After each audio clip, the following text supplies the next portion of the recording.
3, 2, 1, go. Action. Wah ni betul-betul. Okay. Okay. Dah pengarah dah. Potong lah bloopers ni. Nanti potong untuk bloopers. Potong untuk bloopers ya.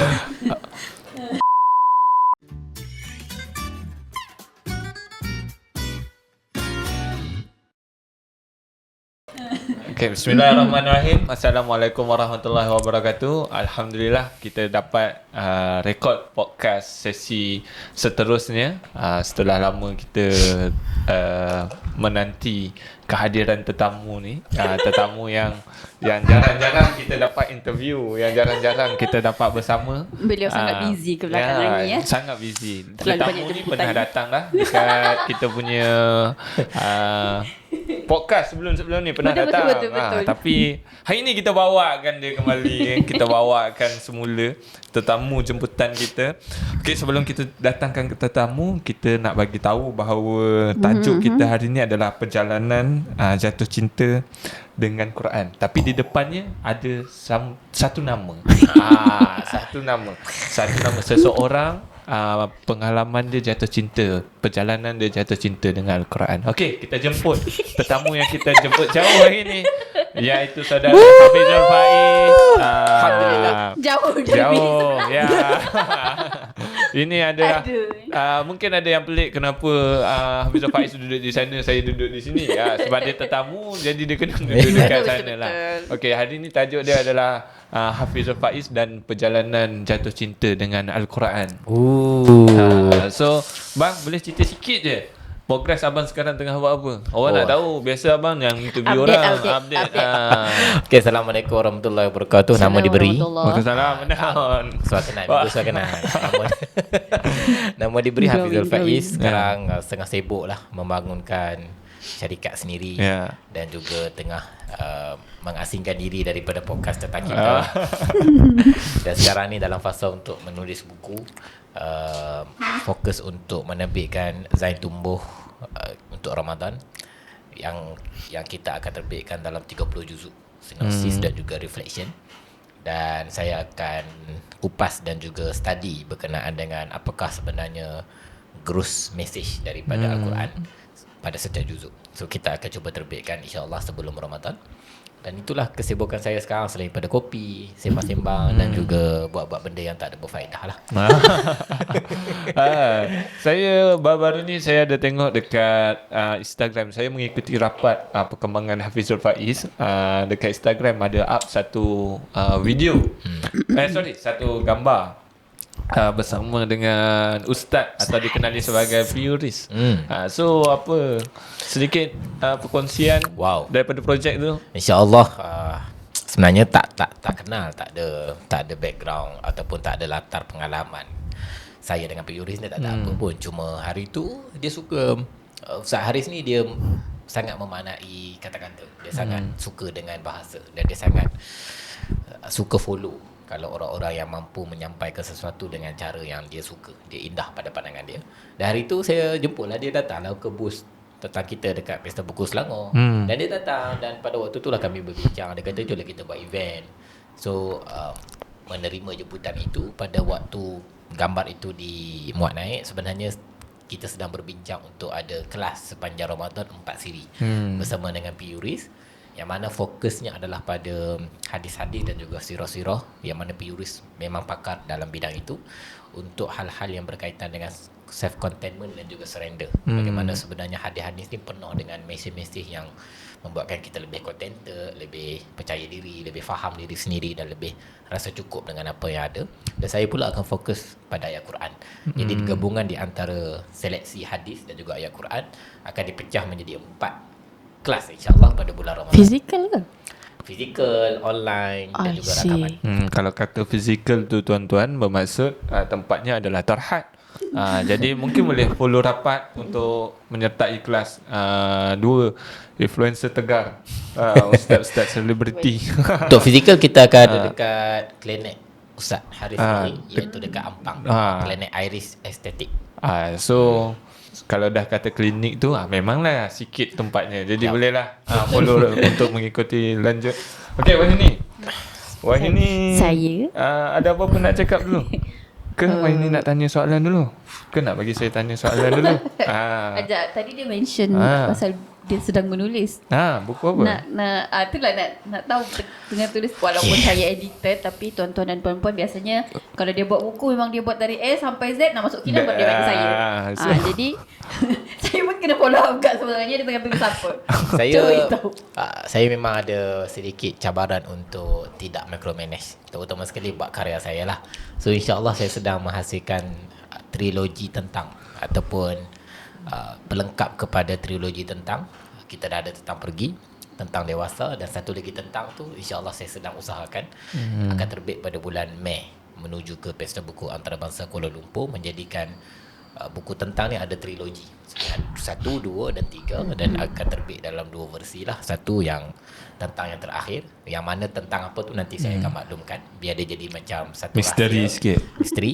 Dan satu lagi kita akan gabungkan 3 tentang. So tentang ni untuk mereka yang mungkin tak pernah membaca buku tentang dan tak tahu apa benda tentang. Ia adalah sebuah buku yang saya kumpulkan kata-kata dan juga puisi dan juga sedikit catatan dan juga apa sahaja perspektif refleksi, kata-kata, puisi, catatan, anekdot dan apa sahaja yang bermain di fikiran saya terkait dengan emosi. Saya fokuskan buku-buku yang berkaitan dengan kata-kata ini untuk mereka yang sedang struggle dari sudut emosi dan juga mental. InsyaAllah Pesta Buku Kuala Lumpur 2024. Mantap. So korang jangan lupa, siapa yang dah baca tentang pergi, siapa yang dah baca tentang dewasa, apa selepas pergi, apa selepas dewasa. tentang satu buku je tuan. tahun ni Kita doakan insyaAllah 2 buku lah. 2 kalau ada rezeki, kalau tak insyaAllah. ada satu. Amin, insyaAllah. Yang penting korang kena support. Kalau korang support pun kita semangat sikit Semangat nak tulis produce. buku. Sangat pun semangat nak tulis, penulis semangat nak tulis, dan penerbit semangat nak terbit kan. Betul. Okay, so kita kembali kepada tajuk lah hari ni kan. Hafizul Faiz dan pengalamannya jatuh cinta dengan Al-Quran. Al-Quran adalah satu kiriman Tuhan kepada manusia untuk mengubat segala kekacauan, segala kegelisahan. Kan? Masing-masing ada pengalaman masing-masing ada cerita masing-masing dengan Al-Quran. Betul. So kita nak tanya, biasa kita selalu dengar atau selalu tengok Hafizul Faiz menceritakan tentang Al-Quran.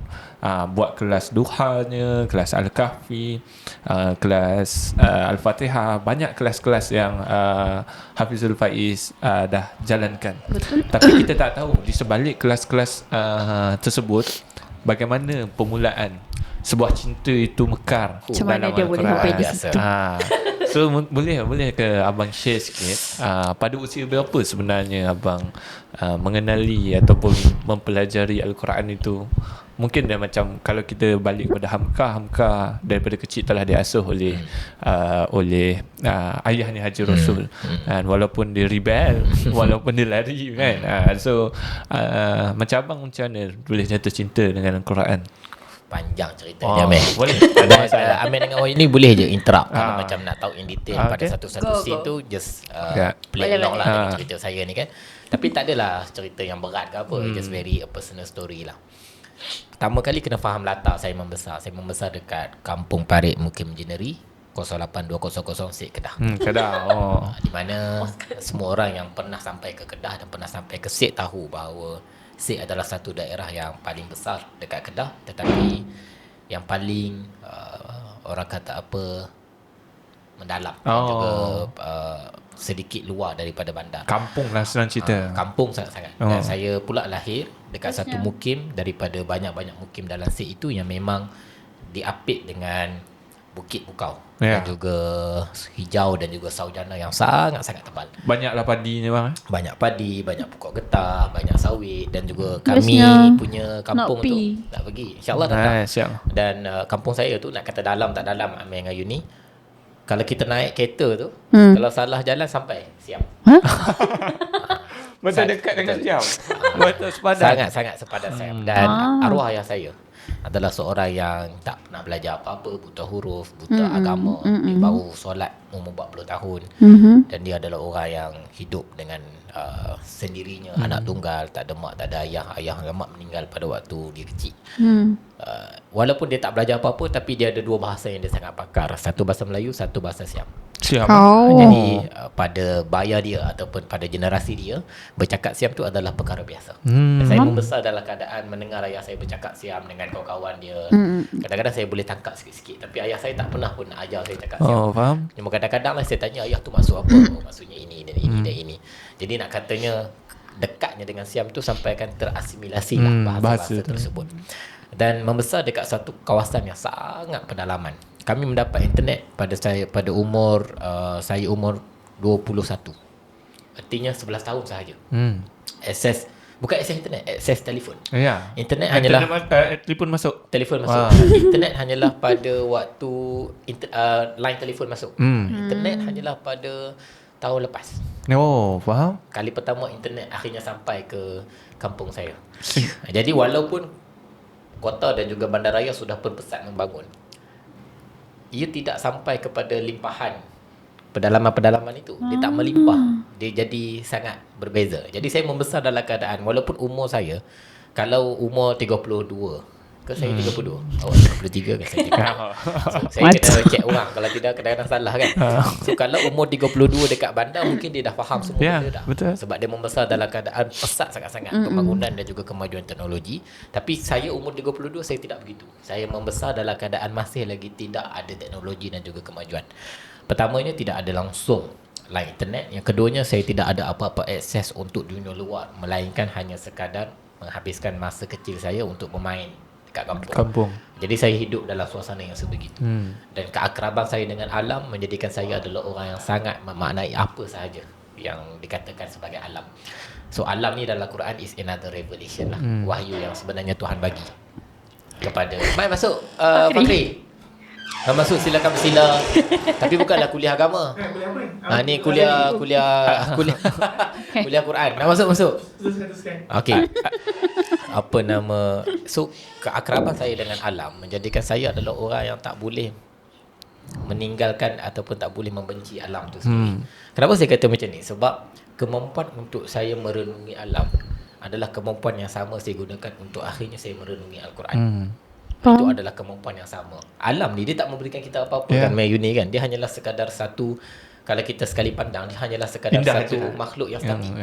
Keindahan je lah. Keindahan semata-mata. Kita tengok pokok-pokok, kita tengok hijau-hijau, kita tengok bukit-bukit. Tapi alam, setelah kita memerhati dengan lebih mendalam, kita akan melihat banyaknya mesej dan juga pesan di sebaliknya. Rupanya di sebalik daun yang gugur, kita belajar tentang takdir. Rupanya di sebalik air yang mengalir, kita belajar tentang kuasa Tuhan. Rupanya di sebalik pohon yang sedang tumbuh, kita belajar tentang sifat menyerah. Macam mana kita belajar? Pertama, apa yang daun gugur itu ada selain daripada menyerah pada takdir? Dia tak ada pilihan. Dia tak ada pilihan. Kalau sampai waktu angin kata aku pupuk engkau dan engkau jatuh, maka jatuhlah daun tu. Betul. Begitu juga dengan pokok. Apa yang dia ada? Sampai masa kalau dia layu dan dia akhirnya terpaksa ditebas, maka ditebas. Apa pilihan yang mereka ada? Melainkan hanyalah sekadar memaknai kesementaraan kehidupan mereka. Dan itulah yang saya belajar daripada alam. Dan saya duduk bahawa alam adalah sesuatu yang tak pernah diganggu dengan apa-apa pun.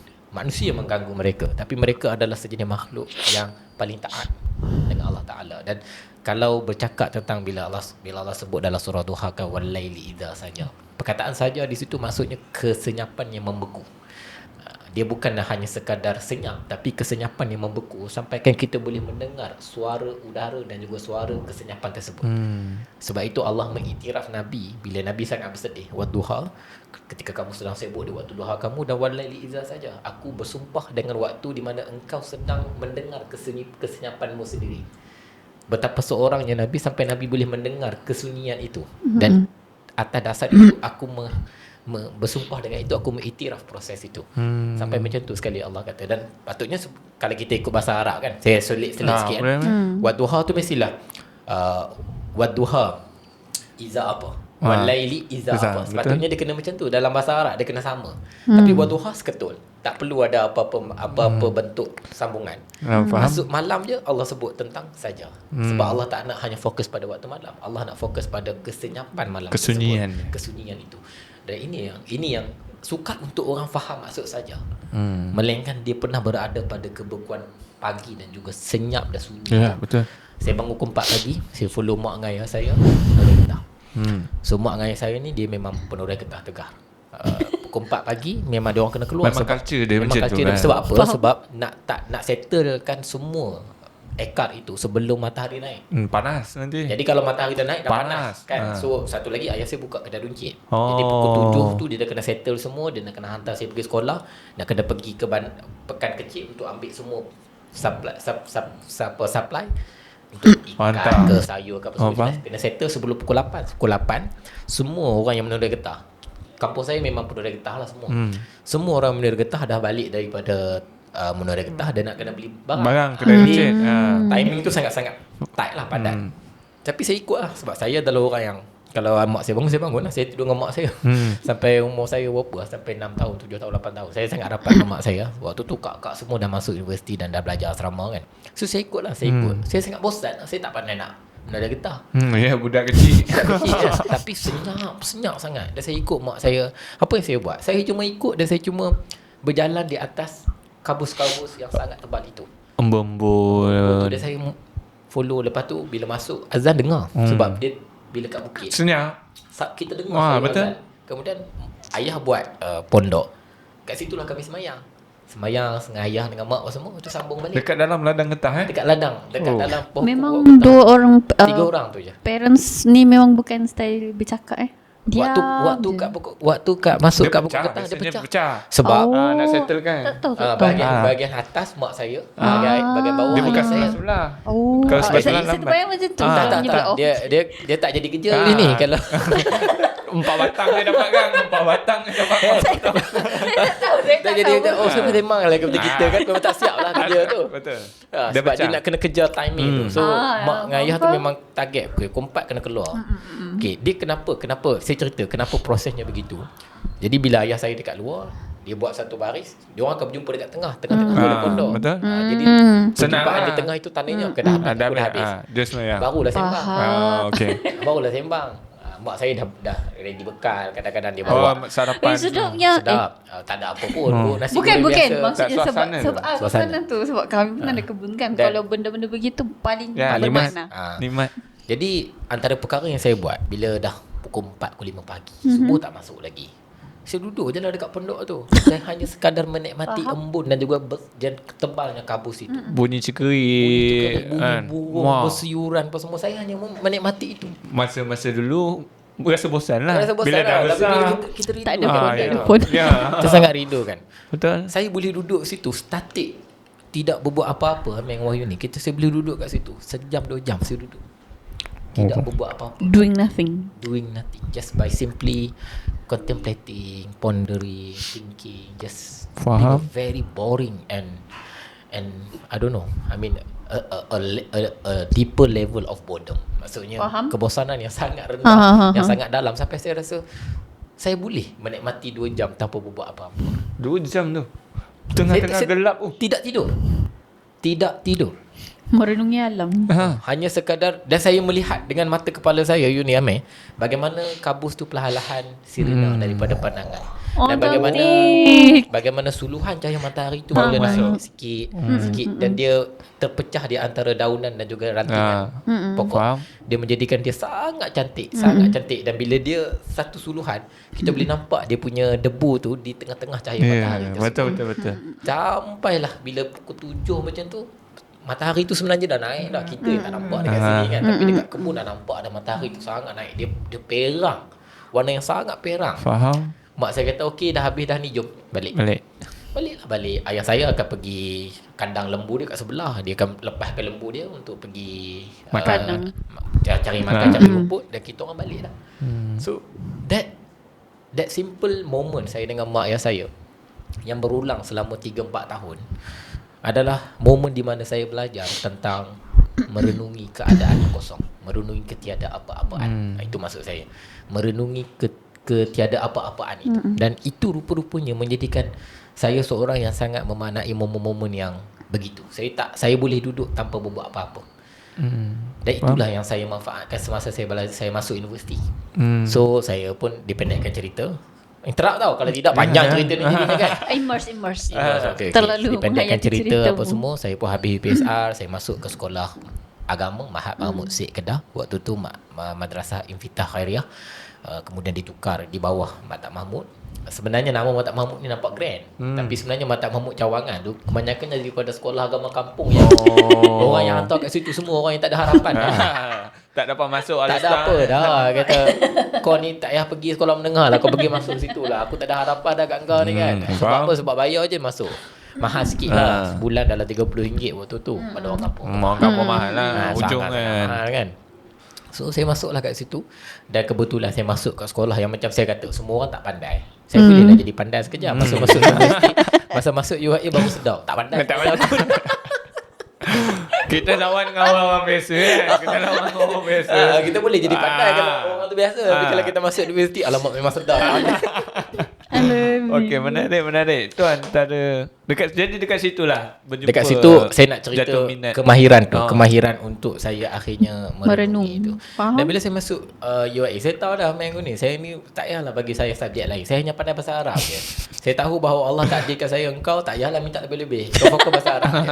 Mungkin kau boleh menulis, mungkin kau boleh baca buku apa semua, tapi kalau kau nak strive dalam kau punya bidang, kau ambil bahasa Arab. Faham. Jadi saya memang purely saya decide okay aku ambil bahasa Arab je. Tapi aku tak nak start sebab aku tak nak hafal.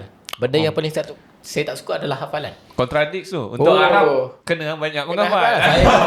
Jam. So saya tak ambil Islam. Saya tak ambil Islam. Abang saya marah saya tak ambil Islam. Tapi waktu tu pertemuan yang sangat serius lah antara abang dengan saya. Abang Duan saya kata, ambil lah stamp, kalau tak ada apa-apa nanti hang ada CJ stamp untuk hang kerja apa-apa. Sebab stamp waktu tu dah level diploma kan. Saya masuk jap stamp tu. Saya masuk kelas saya lena. Saya masuk kelas saya lena. Saya orang tak lepas pergi langsung nak ambil stamp tu. Sampailah saya dapat tawaran daripada, bukan, saya tak dapat tawaran. Saya pergi kat mak ayah saya. Saya kata, mak nak berhenti ya stamp. Mak saya kata simple lah, ikut hang lah. Mak saya adalah manusia yang mengajarkan saya bertanggungjawablah pada keputusan yang kamu ambil. Betul. Kerana aku hanya menyediakan ruang. Pilihan kau. Ayah saya pula, mak cakap apa ikut. Faham? Abang saya sampai balik daripada typing. Waktu tu abang saya kat typing. Dia mengajar. Untuk pujuk saya sambung stamp. Dia balik tu sebab dia tak boleh nak telefon payah. Dia balik tu sebabnya nak sembang dengan mak dengan ayah saya. Dia nak acuankan saya untuk ambil stamp. Lepas tu saya dengan degil saya, tak nak ambil. Berhenti kat stamp. Dalam keadaan saya tak tahu lagi. Apa saya nak dapat ketak UPU saya. Faham. Yang paling Gamble. memang saya. Tu waktu tu dah Surrender. dah keluar. Waktu tu dah keluar dah perangai tak peduli dengan risiko. Tapi saya sangat sebab tulang belakang mak dengan ayah tu menjadikan saya berani tau. Waktu saya belajar tentang keberanian pada waktu tu. Dan apa yang berlaku selepas tu adalah tak sampai seminggu kan. Tak sampai seminggu saya dapat tawaran daripada UAE. Bahasa Arab. Faham. Dan saya ambil tawaran tu. Saya tunjuk dekat mak ayah saya. Kemudian saya bagi tahu dekat abang saya. Abang saya kata tak apa. Akhirnya dia tahu. Dia nak adik dia masuk universiti. Faham. Dia takut sebab waktu tu nak masuk universiti tu. Kenapa? Yalah. Banyaklah jalan dia. Susah sikit lah. Betul. Kampung saya seorang je best saya yang masuk universiti. Yang saya faham. sebayang dengan saya. Lepas tu 3 tahun kemudian baru ada. Itu pun UiTM. Maksudnya yang sangat-sangat sukarlah untuk orang masuk universiti. Abang saya tu kira macam boleh pergi Mesir tu. Satu kampung pergi hantar dekat airport. Airport Al-Ustaz. Padahal airport Al-Ustaz tu dah baru nak pergi KLA. Jauh lagi buat kenduri satu kampung lah. Nak kata orang kampung tu sangatlah excited meraihkan lah kan. Saya sebenarnya tu bila saya baru masuk universiti ni kira macam kira hebat lah kan. UAE pula satu-satunya universiti yang orang kampung saya ingat. Sebab apa? Sebab UAE punya CSR ataupun UAE punya projek kebajikan buat surau rumah kampung kami. Surau rumah dekat kampung saya tu dia tulis UAE. Faham. Orang kata, ni budak-budak UAE tolong buat dulu. Lama dah. Jadi orang kata boleh masuk UAE ni kira hebat lah. Faham. Dapat buat surau lah. So, saya memang sentiasa rasa yakin yang saya hebat. Sampai saya masuk UAE je. Pandai aku kat sekolah aku pandai. Asal aku pandai. Kat kampung aku je masuk universiti aku pandai. Masuk UAE je rasa bodoh. Ramai. Saingan je ramai. Daripada pelbagai ceruk juga. Buka dia punya dunia. Jadi kena faham tau ini Amel. Saya budak kampung yang sangat yakin saya pandai. Saya budak kampung yang sangat yakin saya ni strive. Dan saya sangat yakin tau. Saya masuk UAE. Saya jumpa dengan orang daripada Mahat Muhammadiyah. Oh, Kisas, sekolah-sekolah power. Semak Labu, Mata Mahmud Al-Ustaz. Sekali saya jumpa semua orang tu, maka saya akui yang saya bodoh. Sekolah-sekolah power lah, power tu. Semasa antara saya sekolah. lepas SPM, kita ada selepas SPM kita Ada gap, dalam ada gap. bulan ke 7 ya. bulan. Saya tak balik rumah. Saya minta kat mak saya sebab saya nak menguasai bahasa Arab. Itu je benda yang saya minat. So saya duduk Pondok Ar-Rahman Yasin. Saya belajar full satu kitab yang diberi nama sebagai Matan Al-Ujrumiyah. Kitabnya nipis saja, tapi kitabnya penuh dengan syair yang telah pun dibentuk untuk memahamkan kita tentang nahwu dan juga sorah. Nahwu saja, nahwu bahasa Arab. Jadi kitab tu saya kena hafal. Dan kerana kitab itu saya menguasai basic bahasa Arab itu sebelum saya masuk UAE. Sebab 7 bulan tu saya memang kena mengaji kitab tu. Mengaji kitab tu setiap hari 3 kali kelas kitab tu saja. Faham? Dan mengaji kitab ni maksudnya apa? Satu perkataan syarah hurai. Satu perkataan syarah hurai. Dan saya memang mengaji lah. Memang waktu tu saya tak ada apa lah. Dunia dekat pondok dah akhirat. Memang akhirat, memang syurga waktu tu. Kalau padam tentu juga. Kalau padam tentu syurga lah jadinya kan. Memang saya adalah Lagu orang lutut yang lah kiranya kan. memang Lagu lagu lutut. lutut dengan Tok Guru, Tok Guru Haji Saleh Dakwah dah. Tok Guru tu sangat hebat. So saya belajarlah dengan dia dan belajar sampai habis. Kitab tu nipis je. Dan itulah satu-satunya bekalan dibawa Nipis ke je UAE. Matan Al-Ujrumiyah. Basic untuk ni Ya. kan. Basic Dia kenal untuk kan? kalau belajar bahasa Arab, kalau macam kami budak pengajian Islam pun wajib belajar benda tu. Dia sampai dia orang buat yang pocket size punya kan, sebab dia punya matan tu sikit je. Dia syarah yang banyak. Faham? Tapi kebanyakan orang masa saya masuk, kebetulan masa saya masuk batch saya ada 212 orang. First kali jumpa koordinator program tu jurusan bahasa Arab, dia tanya, siapa dekat sini? First pilihan UPU dia adalah bahasa Arab, jurusan bahasa Arab. Saya dengan yakin angkat tangan lah. Saya tengok depan, tak ada siapa angkat tangan. Okey. Aku tengok belakang, tak ada siapa angkat tangan.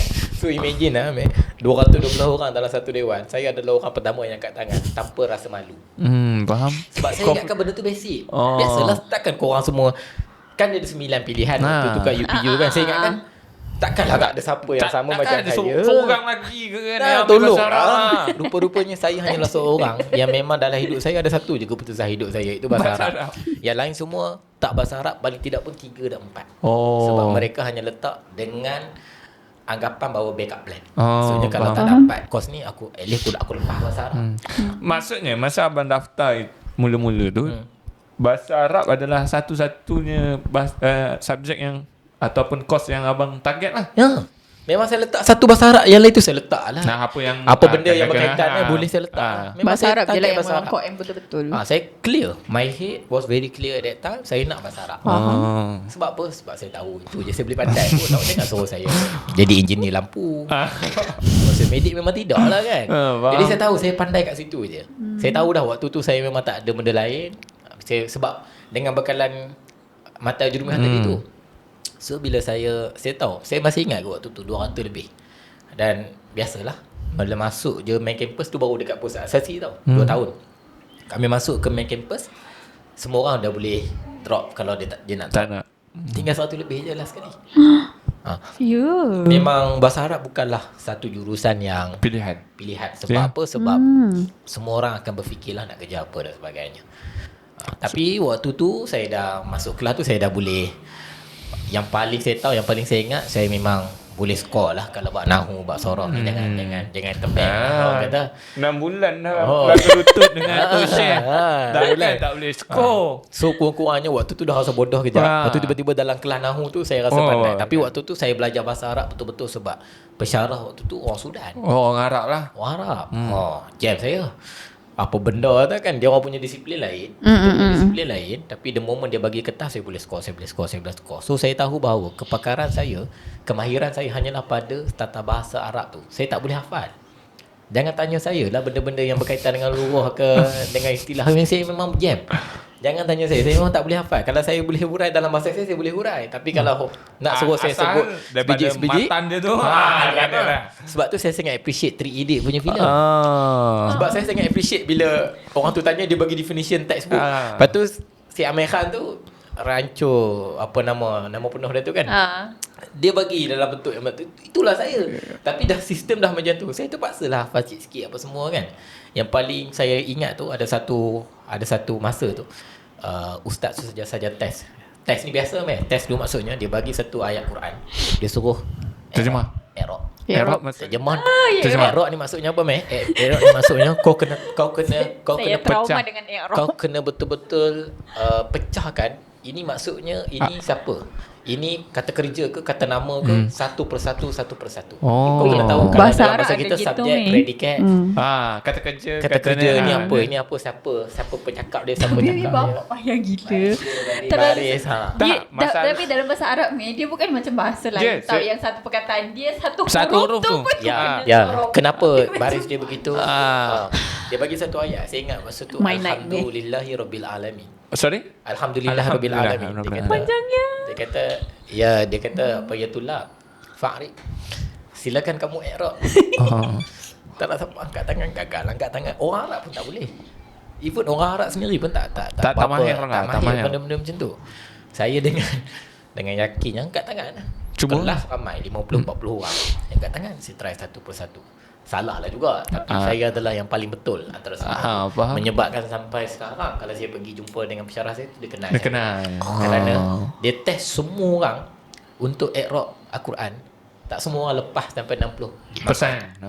Memang nampaklah bakat kau dekat situ. Memang itu je Dari yang ada. awal. Itu je yang ada. Tapi dia Tak masalahnya itu je ya. Ya. Dah banyak dah. Dari kalau mana juga tak ada kalau untuk saya menidakkan memang itu yang ada tu kan. Nak menidakkan. Dia macam ni tau. Silakan Mi. Interesting. Ini tak tahulah kalau yang menonton ni bersetuju atau tidak dengan saya. Kita masing-masing dilahirkan dengan bakat masing-masing. Betul. Dan, ada orang yang boleh pandai bercakap, ada orang main bola, ada orang yang main bola jaring, tak kisahlah apa pun. Tapi Hafizul Faiz ni dilahirkan dengan bakat memahami bahasa Arab atau menguasai bahasa Arab. Apa lagi nikmat yang paling besar kalau kita dapat Kan? untuk Cara dia cakap faham itu Al-Quran. je dia kata. Okey, yang menariknya Winnie, waktu tu saya tak merasai nikmat itu. Oh. Saya hanya tahu itu hanyalah kebakaran. sekadar pilihan yang saya ya. ada. Satu-satunya pilihan dalam hidup First saya. step lah. Maksudnya first tangga kau Saya dah tak tahu kenapa aku dapat benda ni. Saya tak rasa. Faham. So nak kata level syukur saya tu tak sampai itu lagi. Sebab saya tak sentuh Al-Quran lagi tau. Saya cuma try je. Waktu tu saya nampak, i'rab Al-Quran macam menarik kan. Sebab masa saya belajar pondok, kita orang fokus kat kitab je. Kitab je, kitab Arab kan. Saya tak faham I'rab lagi pun waktu biasa tu. je bukan i'rab Quran kan. Dia i'rab biasa. Ayat-ayat biasa. Fa'al tu, fa'al tu apa semua tu kan. I'rab Quran paling banyak tu. So, saya tak tahu lagi apakah sebenarnya korelasi antara tata bahasa dan juga makna Al-Quran. Saya langsung tak ada. Faham? Sampailah bila saya masuk ke kampus utama dekat Gombak UIA, ada satu subjek, nama dia subjek Majaz lah. Subjek ni adalah subjek yang bagi tahu kepada kita tentang bagaimana sebenarnya bahasa Al-Quran tu adalah bahasa Arab yang kita boleh faham banyak maksud hanya dengan menguasai bahasa Arab. Interpretasi dia tak semestinya satu. Betul. Waktu tu saya dah wow. Tapi disebabkan kelas tu terlalu sekejap. Satu Dia tak semester ni pada saya sekejap. Saya berapa bulan bosan. je, Saya berapa bosan bulan. lah. Saya kata dah lah nak kena follow syllabus. Pada tahun 1 semester kedua, ini nak kata takdir ni, the element of qada and qadar ni kan, saya nak kata banyak benda yang kita tak boleh nak susun. Allah susun untuk kita.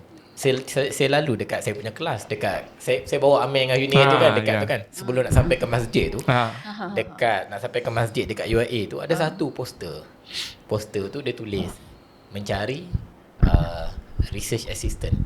Okey. Tapi part timer saya kata menarik. Lepas tu dia tulis spesifik, hendaklah menguasai bahasa Arab. Makanan. Saya kata macam aku je boleh. Waktu tu pertama saya tak ada duit. Yang kedua, dia orang memang bagi tahu kalau tak ada duit, dia orang dah bagi tahu, abang-abang sini dah bagi tahu kerja part time. Sama ada kerja dekat kedai runcit ke apa, aku nak kerja kat kedai runcit. Aku dah biasa. Belajar bas. Ayah saya bukan kedai runcit. Oh come on, takkanlah aku tak boleh kerja kedai runcit. Takkan tak kenal mana ikan. Kan? Ikan kembung kan. Saya ingat macam tu lah. Saya pun try lah. Rupa-rupanya itu adalah poster yang dibuat oleh salah seorang PA kepada Ustaz Syahri. Abdul Rahman. Ustaz Syahri Abdul Rahman. PA ni nama tu Abang Hamidi. Ya. Saya ingat lagi Abang Hamidi tu. Awak nak bersin lah you ni. Tak apa. Saya Sorry. Jadi saya pun contact lah Abang Hamidi. Kebetulan dia pun kenal saya. Oh, ya? Dia pun kenal saya. Kita orang dalam satu society. Dan dia lah orang yang akhirnya terus saja saya untuk ganti tempat dia. Sebenarnya Ustaz Syahri mencari pengganti dia sebagai RA dan juga PA. Itulah kerja pertama saya. Dan itulah sebenarnya lorongan pertama saya Ustaz untuk mengenali Syahri. Ustaz Syahri Abdul Rahman. Dan Kotor. tugas pertama saya ingat lagi, Syekh. Ustaz Syekh, Syahri kan Syekh. betul kan? Dia dengar saya pun dia share. Ni dia. Awak ni share. Dia pun. Awak Syekh ke kepala. Share ke kepala. Syekh juga, Syekh ke kepala lah. Jadi dia kata tugas pertama dia, saya ingat ni benda ni. Saya terkejut, saya semangat ni. Saya tak peduli pun sebenarnya, saya nak cari duit je. Dia bagi kat saya masa tu sebulan 300. Sebenarnya banyak lah. Bukanlah saya nak merendahkan dia, tapi pada waktu tu sebagai orang yang tak ada waktu apa, saya hanya buat kerja Pengalaman pun tak ada. based on apa yang dia nak saja. Memang 300 tu cukup untuk saya makan lah. Sebab waktu tu sangat murah makan apa semua kan. Dia kata, Syekh, hantar pergi ke universiti, pergi ke library universiti, tolong baca kitab Tafsir Ar-Razi pasal surah Qasas. Dia pun orang Kedah. Dia orang Kelantan. Dia orang Kelantan tapi dia tahu sebab isteri dia orang Kedah kat Nurul. So dia boleh cakap Kedah. Saya pun masa tu Kedah saya piau. Daripada kampung. Masa tu semangat kampung. Dia datang daripada kampung keluar ke Gombak. Sekarang ni orang tak tahu, orang tak tahu tawah habiak tu apa benda. Kalau jumpa Jambe ni terdiam. Jombe pun marah dia kata, hang ni dah lupa ke dah? Kita dah berasimilasi. Kata kalau saya cakap masa tu orang gelak je boleh pada faham Faham. Saya masih ingat masa saya present tu orang gelak je boleh pada faham. Hampa ni aku duk tengah semangat, duk tengah ni nentang-nentang. Dia pun gelak. Orang gelak sebab orang lebih terhibur dengan lorat. Saya lorat pula belah Ujung-ujung dekat Siam. Kata Jam. Tak dapat. Aduh. Kenapa gelak? Tenang, bawa aku tenang. Dia memang storytelling. Awak ni macam Jadi aku tak mendengar. Menghayati je. Macam Macam mana? participated. Memang itu je saya punya niat. Saya tak nak benda-benda heavy sangat.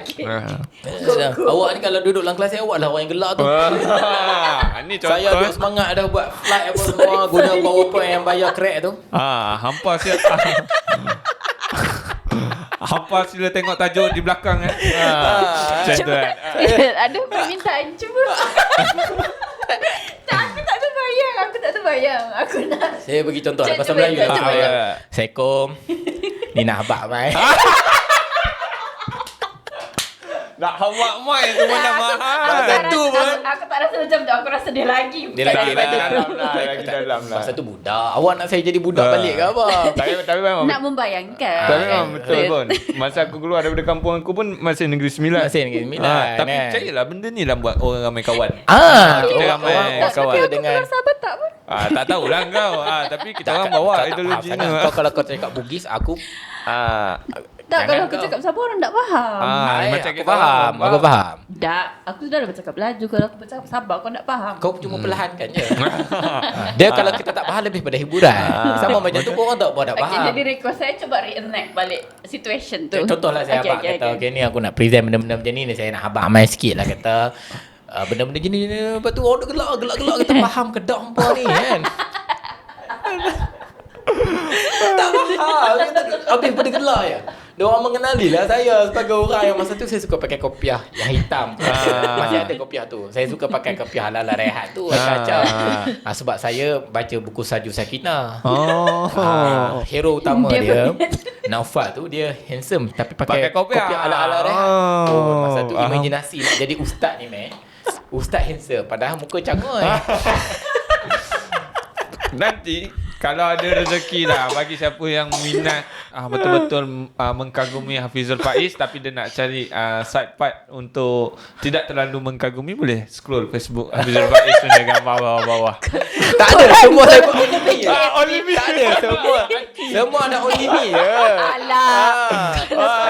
aci. Tak boleh, tak boleh. Tak apalah, gambar tu hanya untuk kami buat. Korang Itu kena memang- tengok tau muka dia ni. Kau ambil saya tahulah benda-benda macam tu. Depa kalau depa dengar tu depa memang gelak lah. Macam sebab mereka mengenali saya yang itu. So, Dan saya berbalik kepada sesi apa Ar-Razi tadi. Kita Ar-Razi. Nampak So, itu. saya menjalankan tugas faham. dengan baik. Betul. Tak apa lah kan. Tak ni Amir, tak So ni. saya pun okey dapat tugas tu saya semangat nak jalankan tugas yang betul. Ya. Masalah kita dapat kerja ni kan. Kita nak jalankan tugas yang betul. Saya macam tapi waktu tu saya dah biasa baca kitab Arab, dah masuk kelas, saya pergi ke Darul Hikmah, tu nama library dekat UiA, pergi ke section tu ambil. Lepas tu saya faham. Bila saya faham, Baca kitab Ar-Razi. saya baca kitab Tafsir Mafatihul Ghaib. Ah. Pintu-pintu keaiban ataupun sesuatu yang kita tak nampak daripada Imam Ar-Razi.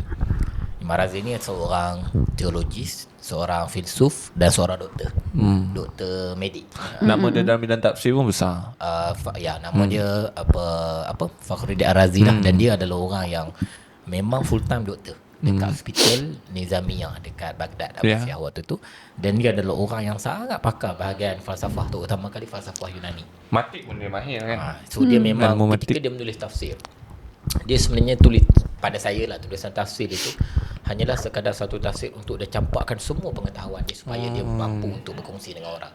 Jadi tidak ada tafsir yang sangat komprehensif pada pandangan saya pada waktu itu melainkan tafsir dia, yang mana dirujuk oleh Imam Ghazali selepasnya. Awak ada tak tafsir tu Saya ada sekarang? kat rumah saya. Awak dah masuk kan library? Amir pun dah masuk Dah kan masuk. library tu. Kat atas tu kan tulis Mafatul. Oh yang tu ke? Walaupun saya dah masuk, Tak nampak. Tak perasan. saya hanya dapat baca tajuk je daripada tafsir-tafsir. Kan tafsir Ar-Razi ni yang sedihnya tak ada lagi lah usaha penterjemahan ke dalam bahasa Melayu ataupun bahasa Cubalah dorang kan. sangat Publisher sukar. di luar sana. So apa yang saya buat waktu tu, saya baru enlighten, saya baru tercerah bahawa saya mampu membaca kitab tafsir. Dan saya waktu tu first saya ingat nak baca surah Qasas pasal kisah Nabi Musa. Imam Razi akhirnya menguraikan, dia kata tidak ada satu surah yang lain yang paling detail menceritakan tentang kronologi kisah Nabi Musa hanya melainkan surah Al-Qasas.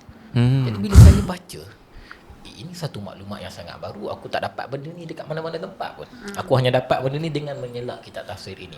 So apa yang Ustaz Syahri punya tas tu, dia memang betul-betul Membina abang hari ni. dia memang membuka saya.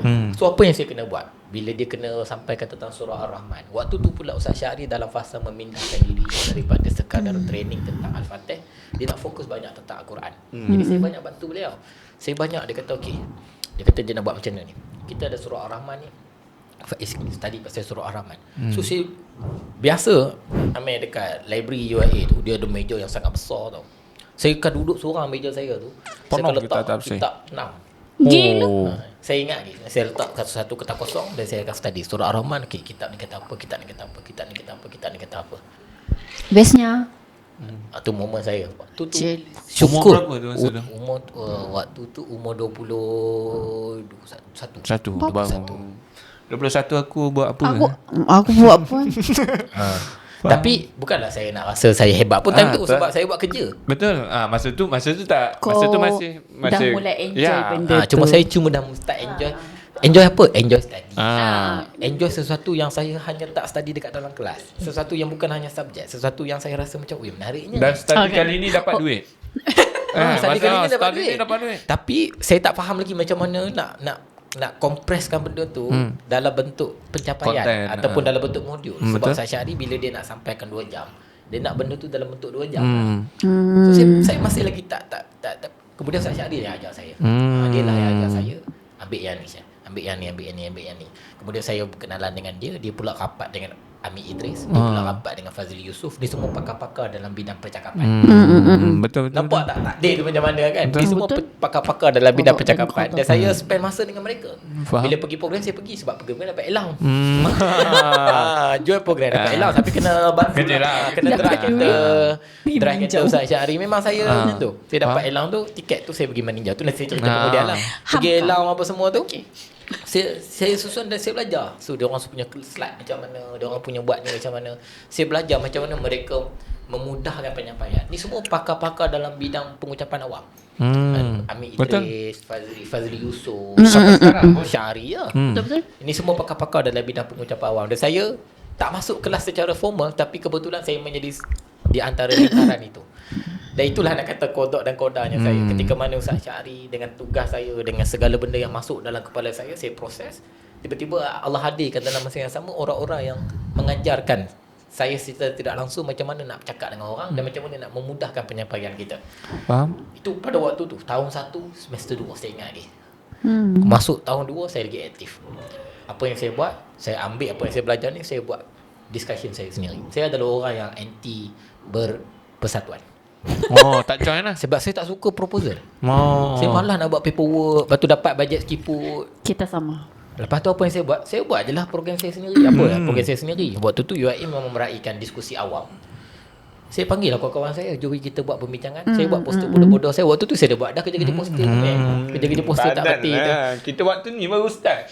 Kemudian saya pun buatlah apa yang disebut sebagai buku kampus. Buku kampus tu maksudnya satu sesi setiap hari Khamis 5.30 petang dekat UAE sungai. Tepi sungai. Sebelah sungai. Sungai Teh Tarik. Dia memang saya tulis lokasi sebelah sungai Teh Tarik.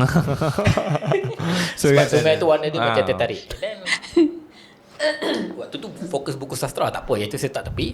Dalam masa yang sama, setiap hari Rabu malam saya akan buat refleksi Al-Quran. Apa yang saya study, saya bagi kat Ustaz Syahri, settle. Saya gunakan benda yang sama pula Untuk saya pula content. sampaikan kepada ni. Siapa yang suruh Ustaz Syahri? Saya nak nampak kopi-kopi dia tu. Saya gunakan apa Ustaz Syahri yang sebab dia kata dia dah fokus bagi dekat orang, kau fokus bagi kat adik-adik pula. Dia kata macam tu lah semangat keadikan dan juga keabangan UAE ni biasalah kan. Mula-mula tu adalah 6 orang datang. Kemudian dia orang lah yang duk promote. Antaranya Rashidan. Rashidan masa tu dah start daripada awal. Tengok-tengok nak ceritanya, tak tahu kenapa Allah takdirkan macam tu. Satu kelas lagi ramai daripada kelas subjek biasa. Dan saya fokus pada waktu tu surah Kahfi. So satu semester satu surah, satu semester satu surah. Nice. Dia menjadi sangat lengkap lah. Maksudnya input saya dapat untuk kerja, output saya dapat untuk mereka. Waktu tu saya tak kerti guna slide, saya guna semata-mata whiteboard. Waktu tu lah saya belajar macam mana saya nak cakap, macam mana saya nak sampaikan sesuatu. Faham. So jatuh cinta dengan Al-Quran secara tak sengaja sebenarnya. Tuhan pilih. Saya nak mencari rezeki je. Sebab saya tak nak minta duit kat mak dengan ayah saya. Kita tahu diorang pun susah, tiket yang saya dapat dah habis tiket pergi Dana Malaysia. Jadi satu hal masalah pula aku nak cari makan bulan kan. Jadi RM300 tambahlah kadang-kadang alloy event dapat 100, dapat RM50 Ustaz Syahri bagi dah cukup untuk saya. Faham? Saya pula tak reti menyimpan. Cukup habis betul aku kerja lagi. Habis lah. Rezeki esok. Dan Ustaz Syahri satu benda, kalau ada kitab yang saya perlukan, saya pergi je rumah dia. Dia memang banyak akan lah bagi, kitab. Saya akan bagi pinjam. Dan saya dah duduk dekat UAE pula, ada Darul Hikmah. Semua ada dekat library tu. Kebetulan Allah tak bagi saya daripada sudut rezeki lagi pada waktu tu. Tapi Allah bagi saya akses. Betul. Segala jenis kitab. Saya kata, bang, kita kena belilah Tafsir Al-Azhar. Dia beli. Padahal saya nak guna. Faham. Tu Ustaz Syahri punya level. Lepas tu Tafsir Al-Azhar pertama saya dapat orang bagi. Salah seorang yang menyertai, yang follow saya untuk pergi ke Maninjau. Yang ada dekat rumah ke? Ada 2 orang bagi. Satu orang tu dia tak nak dinamai lah. Yang satu lagi PTS bagi free. PTS. Pertama kali diorang terbeli. Saya tak ada duit pun nak beli, tapi waktu tu saya belajar lagi. Bayangkan satu-satunya dom yang ada kitab tafsir saya. Dah ada dah full kitab tafsir tu. Gila. Tu antara benda yang nak kata saya nak cerita apa, saya nak cerita macam mana sebenarnya takdir melorongkan. Takdir dia melorongkan semua benda tu. Saya tak pernah meminta. Saya tak pernah menyangka yang saya akan terjun ke dalam bidang Quran. Saya hanya fikir kata aku keluar ni aku jadi ustaz sekolah kafar aku. Dah okey dah. Pakai kepiah putih. Okey. Aku bagilah kuliah dekat surau-surau. Awak kan saya boleh jual pen drive. Bila saya boleh jual macam-macam kot. Saya dah fikirlah masa tu kan. Apa gelap? In some way tak, sebab awak cakap tadi kan, in some way saya rasa cinta awak kepada Hamka ni juga yang membawa awak jatuh cinta dengan Quran. Sebab awak selalu ke sana. Jadi sebab in need of money tu kau terpaksa benda ni dan benda ni membawa kepada cinta yang seterusnya. Dia lebih kepada takdir tu lah. Susunan takdir tu. Nak kata macam mana the element of kota. Sebab cantik dia macam tu. Contoh macam Imam Ghazali kan. Tiba-tiba dia dilahirkan dalam sebagai anak kepada seorang yang berkhidmat kepada guru yang besar. Itu semua bukannya kita pilihan kita. Betul. Pemain pingpong yang hebat dekat UK. Dia cerita dalam buku dia kenapa dia boleh main pingpong dengan power. Sebab kebetulan ayah dia ada papan dekat dia orang punya bengkel. Jadi dia boleh Kemudian training. ayah dia beli beg dengan pingpong punya bola main. Kau- Setiap hari dia main dengan abang dia. Kau ada cerita benda ni dalam satu buku? Saya tak ingat buku apa. Tapi Dalam kau cerita Tenang Kita Ada Al-Quran. Tolkien. Tenang kita ada Al-Quran. Macam Macam mana benda tu sebenarnya takdir. Akhirnya melahirkan seseorang hantar macam saya ini takdir saya lah. Dan apa yang saya belajar dekat situ adalah ketika saya duduk tengah bekerja macam tu, saya akhirnya mula mencerap sesuatu yang tidak saya dapat daripada tempat lain hanya dengan mengamati dan juga merenungi. Bila saya tengok ayat Quran, lepas 1 tahun saya duduk buat kerja membaca tafsir, menyusun supaya sebab saya tak nak, sebab Ustaz Syahri waktu tu bila mula-mula tu dia akan check balik apa yang saya ni Sampai dia kan? takut apa yang saya buat tu Tak salah. tepat. Lepas tu baru dia percaya saya. Maksudnya saya dapat that trust tu. Bila dia percaya tu baru dia tak check dah.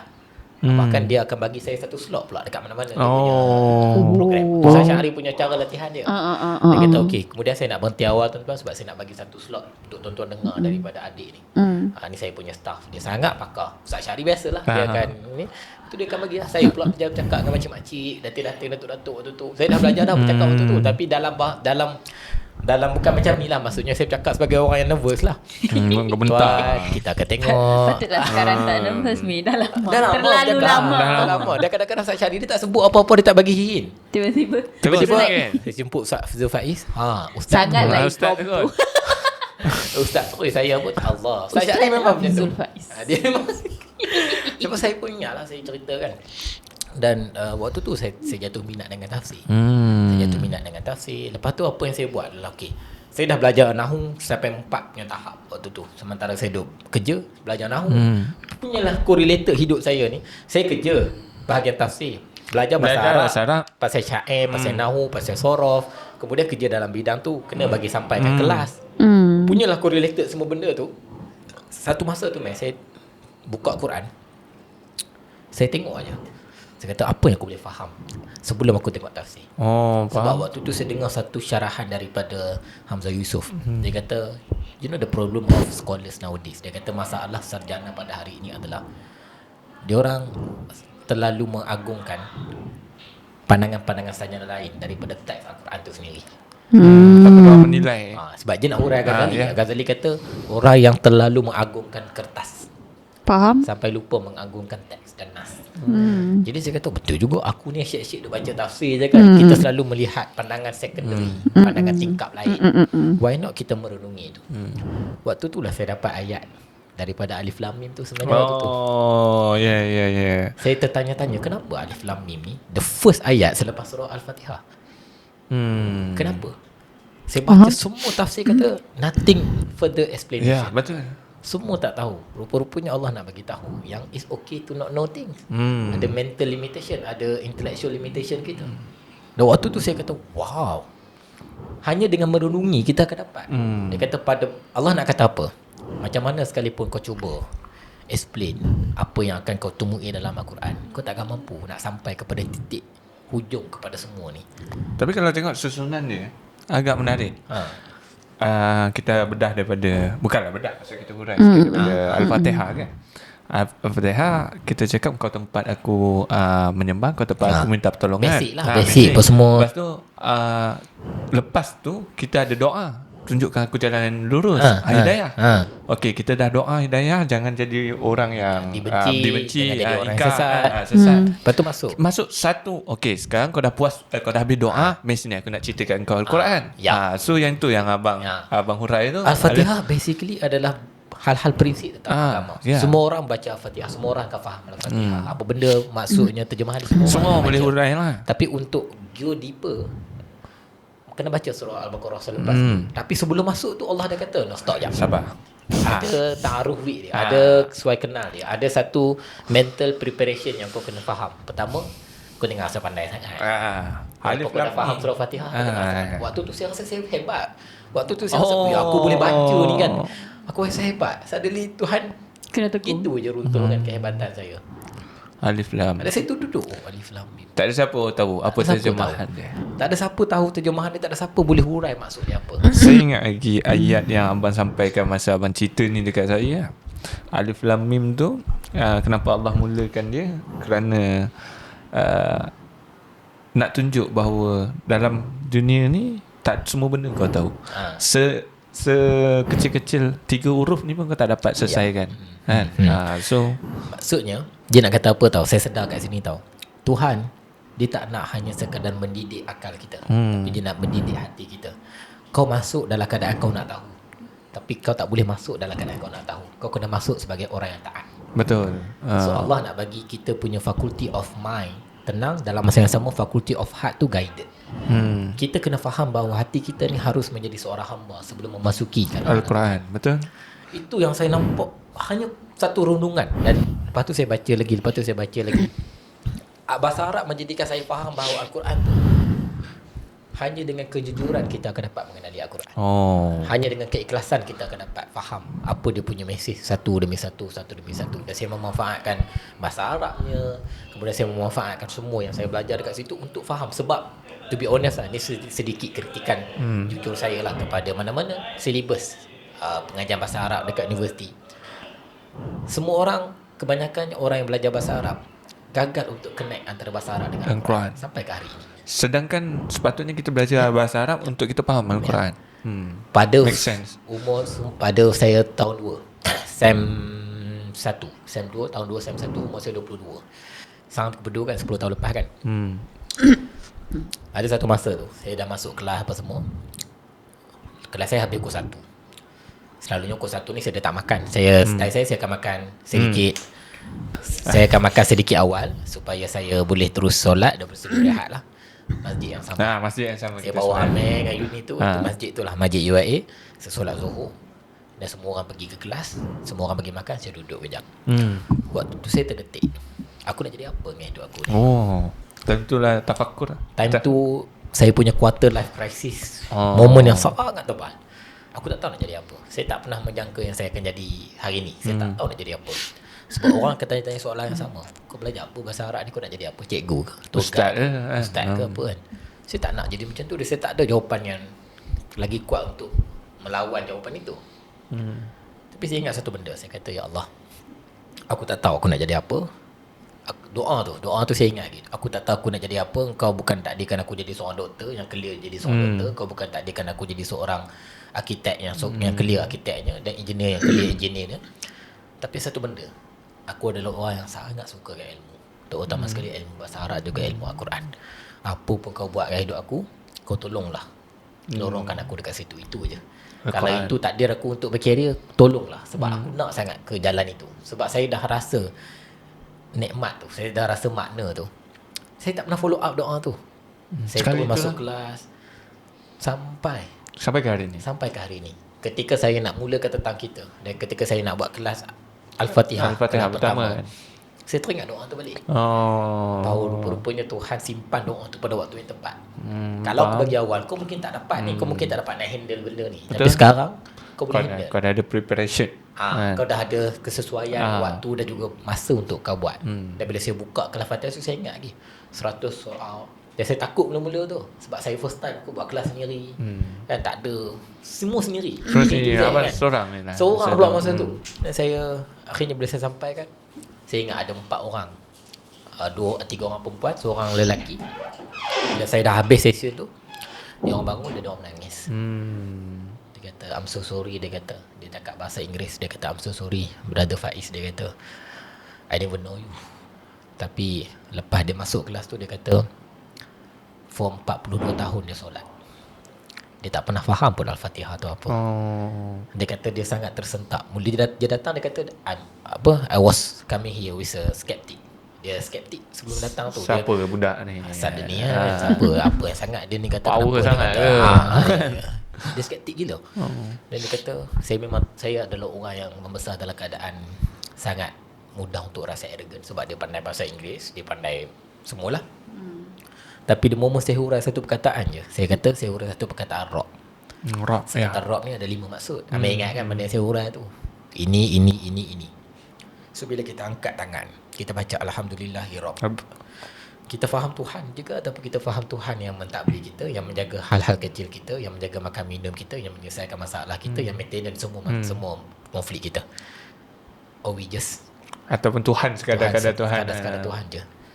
So are we truly believe Ya. tentang maksud Rob ni. Kalau Tuhan saja kenapa tak guna ilah? Nah, betul. Ilahil Betul. alamin. Sama je kan. Tuhan Kalau kita nak juga. terjemah Tuhan juga. Tapi kenapa guna Rob? Rob kan bermaksud mendidik, murabbi. Tuhan akan didik kita. So we just, adakah kita akan faham benda tu? So imagine selepas ni kita solat dengan mengungkap alhamdulillahi rabbil alamin, the whole thing kita akan termaktub di bawah Rob. Lepas tu saya urang perkataan alamin datang daripada perkataan ilmu, datang daripada perkataan alam. Dan alamin bermaksud alam yang sangat banyak. Artinya Tuhan susun tu bukan satu maksud, bukanlah artinya satu alam ni saja. So cerita macam tu dia dah macam. Dan maksud tu saya tahu bahawa okey, ini adalah satu message untuk saya angkat bahawa maybe I should give a bit attention kepada message ni, kepada Al-Quran. Walaupun saya suka buku, tapi saya tak akan tinggalkan Quran. Sebab tu kalau perasan konten saya ke apa, selepas 5-6 konten buku ke apa, konten lain ke, Quran. Saya akan angkat Quran satu. Sebab saya tahu bahawa ada orang yang macam tu. 3 orang akak tu dengan satu abang tu yang menangis depan semua orang, satu orang tu kan, yang akhirnya mengakui bahawa apa yang saya sampaikan itu mereka kata mereka tak pernah dapat dekat mana-mana. So itu adalah satu-satu momen yang sangat enlighten saya lah, sangat enlighten saya. Saya jatuh cinta dengan Quran kerana saya tahu bahawa orang-orang di luar sana, orang-orang di keliling saya, bagaimana mereka jatuh cinta dengan Quran. Tapi saya gagal bawa Quran tu kepada satu sifat yang lebih luas. Saya gagal, bukan maksud saya gagal, saya tak mampu lagi. Tapi orang-orang yang terdekat dalam ruang yang sempit, saya akan make sure orang-orang tu kalau dia dengar pasal Al-Quran daripada saya, Dapat something. dia akan dapat something. Meaningful pada saya adalah bila Quran itu mampu disampaikan kepada orang terdekat. Jealous. Sekarang kalau kita bagi sikit Jealous. Hafizul Faiz rehat minahi sikit Jealous. Ya, kalau ikutkan tujuan, kalau kita ikutkan kapasiti Hafizul Faiz tak mampu untuk macam Hafizul Faiz katalah, tak mampu lagi nak bagi lebih ramai. Sejujurnya ini feedback saya mengenali Hafizul Faiz dah dekat 4 tahun ke 5 tahun ke 3 tahun macam tu lah. Lebih lah 5 tahun macam tu kot. Selama saya mengenali Hafizul Faiz, banyaklah ilmu-ilmu tentang Al-Quran yang saya tahu. Sejujurnya saya dalam universiti, saya sangat tak suka bahasa Arab.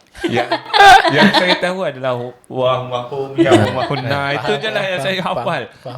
Kan bahasa Arab tu pun kalau buat ayat hazihi sayyarah. Itu karakter.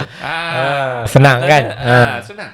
Saya tak suka bahasa Arab sejujurnya, tapi dalam masa yang sama saya suka belajar pasal Quran, suka dengar kan, suka dengar pasal Quran, dan banyak yang saya orang kata apa, dapatlah daripada orang-orang sekeliling saya sebelum saya berjumpa dengan. Teruskan. Saya nak kena kita. Okey. Biasa. Jadi Ada barang. akan menambahkan lagi kita punya perbincangan. Sini. Baru nak buat closure kan. Sebab tu saya cakap. Tapi saya nak cerita selama 3 tahun, 4 tahun saya berkawan dengan Hafizul Faiz. Saya rasa lebih, tapi saya ambil lah 3 tahun lah, paling minimum kan. 3 tahun saya berkawan dengan Hafizul Faiz. Banyak benda yang saya belajar, banyak benda yang saya faham tentang Al-Quran. Terlalu banyak. So bang, saya nak declare bukan 3 orang sekarang dah jadi 5 orang saya dengan Wahid ni. Tak. So antara benda saya simple. Apa yang saya nak, contoh, saya nak faham ayat ya ayyatuhan nafsu mutmainnah. Contoh, ataupun saya nak faham surah Ad-Duha. Kalau yang pendek-pendek tu surah ajalah. Saya nak faham kisah. Saya datang, bang, cuba explain sikit. Apa dimaksudkan dengan ya ayyatuhan nafsu mutmainnah. Dan banyak memberi kesan. Dan apa yang Abang Faiz buat sebelum ni, apa yang Hafizul Faiz buat, di mana dia membantu Ustaz Syahri dalam mencari info dan dia menyebarkan kepada kawan-kawannya, itu antara usaha kecil-kecilan saya pula yang mendapatkan info, tak cari, tak bantu pun kan, mendapatkan info daripada Abang Faiz dan menyebarkan kepada kawan-kawan saya. So saya nampak ada relatable lah dekat sini. Dan Al-Quran bagi saya, sekali kita dah tenggelam dalam Al-Quran, kita akan terus tenggelam. Yep.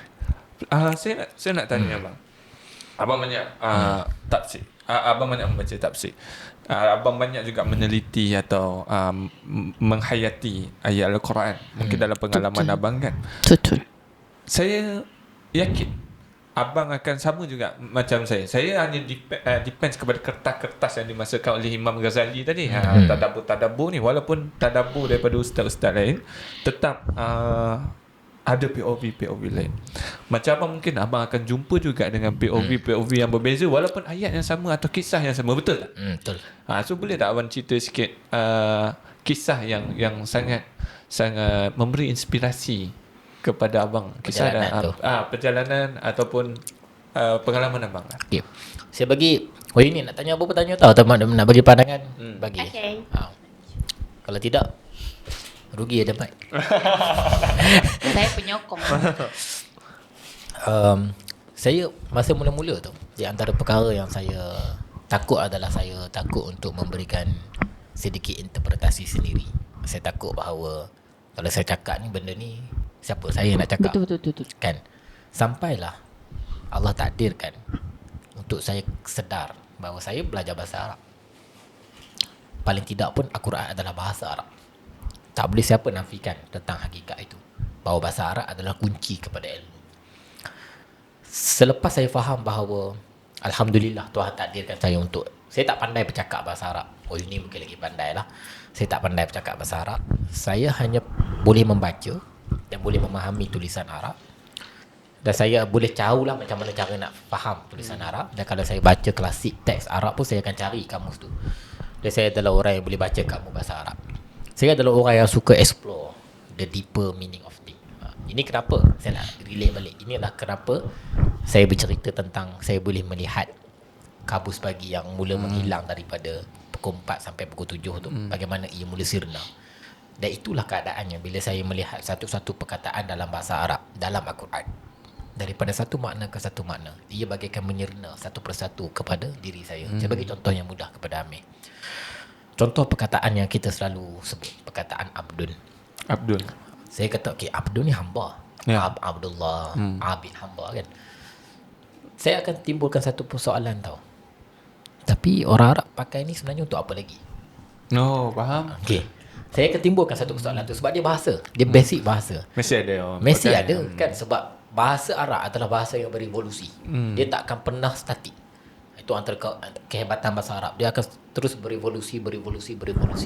Dan antara bahasa yang sangat banyak recorded in term of oral recorded. Maksudnya orang boleh tengok balik record kerana bahasa Arab ni, orang Arab ni satu benda yang kita tak ada lah. Orang Melayu tak ada benda ni. Orang Arab ni dia seorang penghafal yang sangat hebat. Dia boleh menghafal ribuan syair. Betul. Menyebabkan sebab tu hadis perawi bahasa Arab. Sebab tu Nabi turun dalam kalangan bahasa Arab. Sebab antara sebabnya adalah hikmahnya adalah nak lekat hafalan tu. Orang tak boleh menafikan kekuatan hafalan orang Arab. Jadi bila hadis tu sampai, orang tak boleh nak nafikan. Tu memang hadis, dia ada disiplin dia. Kalau satu huruf kau terlucut, satu perkataan kau terlucut, maksudnya kau dah tak boleh jadi perawi. Tak sikoh lah. Tak sikoh lah. Sifatnya begitu. Dan begitu juga dengan orang Arab yang memang mengumpul banyak syair-syair. Dan bila kita tengok syair tu, saya tak faham sangatlah syair ni, ada yang mudah, ada yang susah kan. Bila kita tengok, kita tahulah perubahan perkataan tu. Saya bagi contoh. Antara salah satu maksud perkataan Abdun adalah la nadima, maksudnya menyesal. So bila saya baca, timbul dalam kepala saya, maksudnya bila Allah panggil kita ni hamba, Allah tahulah yang hamba ni memang suka menyesal. Nampak tak? Kalau tidak, kita hanya terjemah hamba. Tapi dengan faham maksud lain, maksudnya Allah nak kaitkan, kita dapat POV lain. Satu lagi, maksud lain juga adalah bermaksud harasa, bermaksud meminta. Suka berdoa. Bila Allah kata kita ni hamba dia, Allah sudah pun iktiraf yang kita memang suka minta kat dia. Satu lagi maksud lain adalah la maha. Ini menarik. Suka salahkan diri sendiri. Kan, maksudnya faham tak? Bila dengan memahami satu perkataan, dan perkataan tu dia tak lari daripada sifat-sifat manusia. Ya. Semuanya adalah sesuatu yang kita buat. Ya, betul. Dan kita hamba yang akan salahkan diri kita sendiri. We always salahkan diri kita sendiri. Dan satu lagi maksudnya adalah berhenti. So hamba Allah dia akan berhenti bila dia buat salah. Dan dia akan menyesal bila dia buat salah. Dan dia akan salahkan diri dia bila dia buat salah. Tapi dalam masa yang sama dia masih nak meminta dekat Tuhan. Oh, betul. Connect lah benda tu. Yeah. So that's how saya connect the complex layers of meaning tu kepada satu maksud je, perkataan abdun sahaja. Abdun tu hamba yang buat dosa, hamba yang menyesal, hamba yang salahkan diri sendiri. Kemudian dalam masa yang sama aku masih nak minta something dekat Tuhan.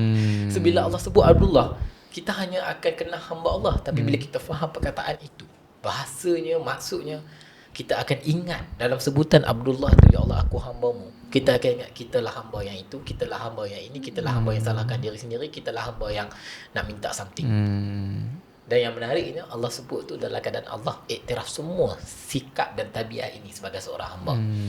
So it's okay untuk kita rasa nak salahkan diri sendiri.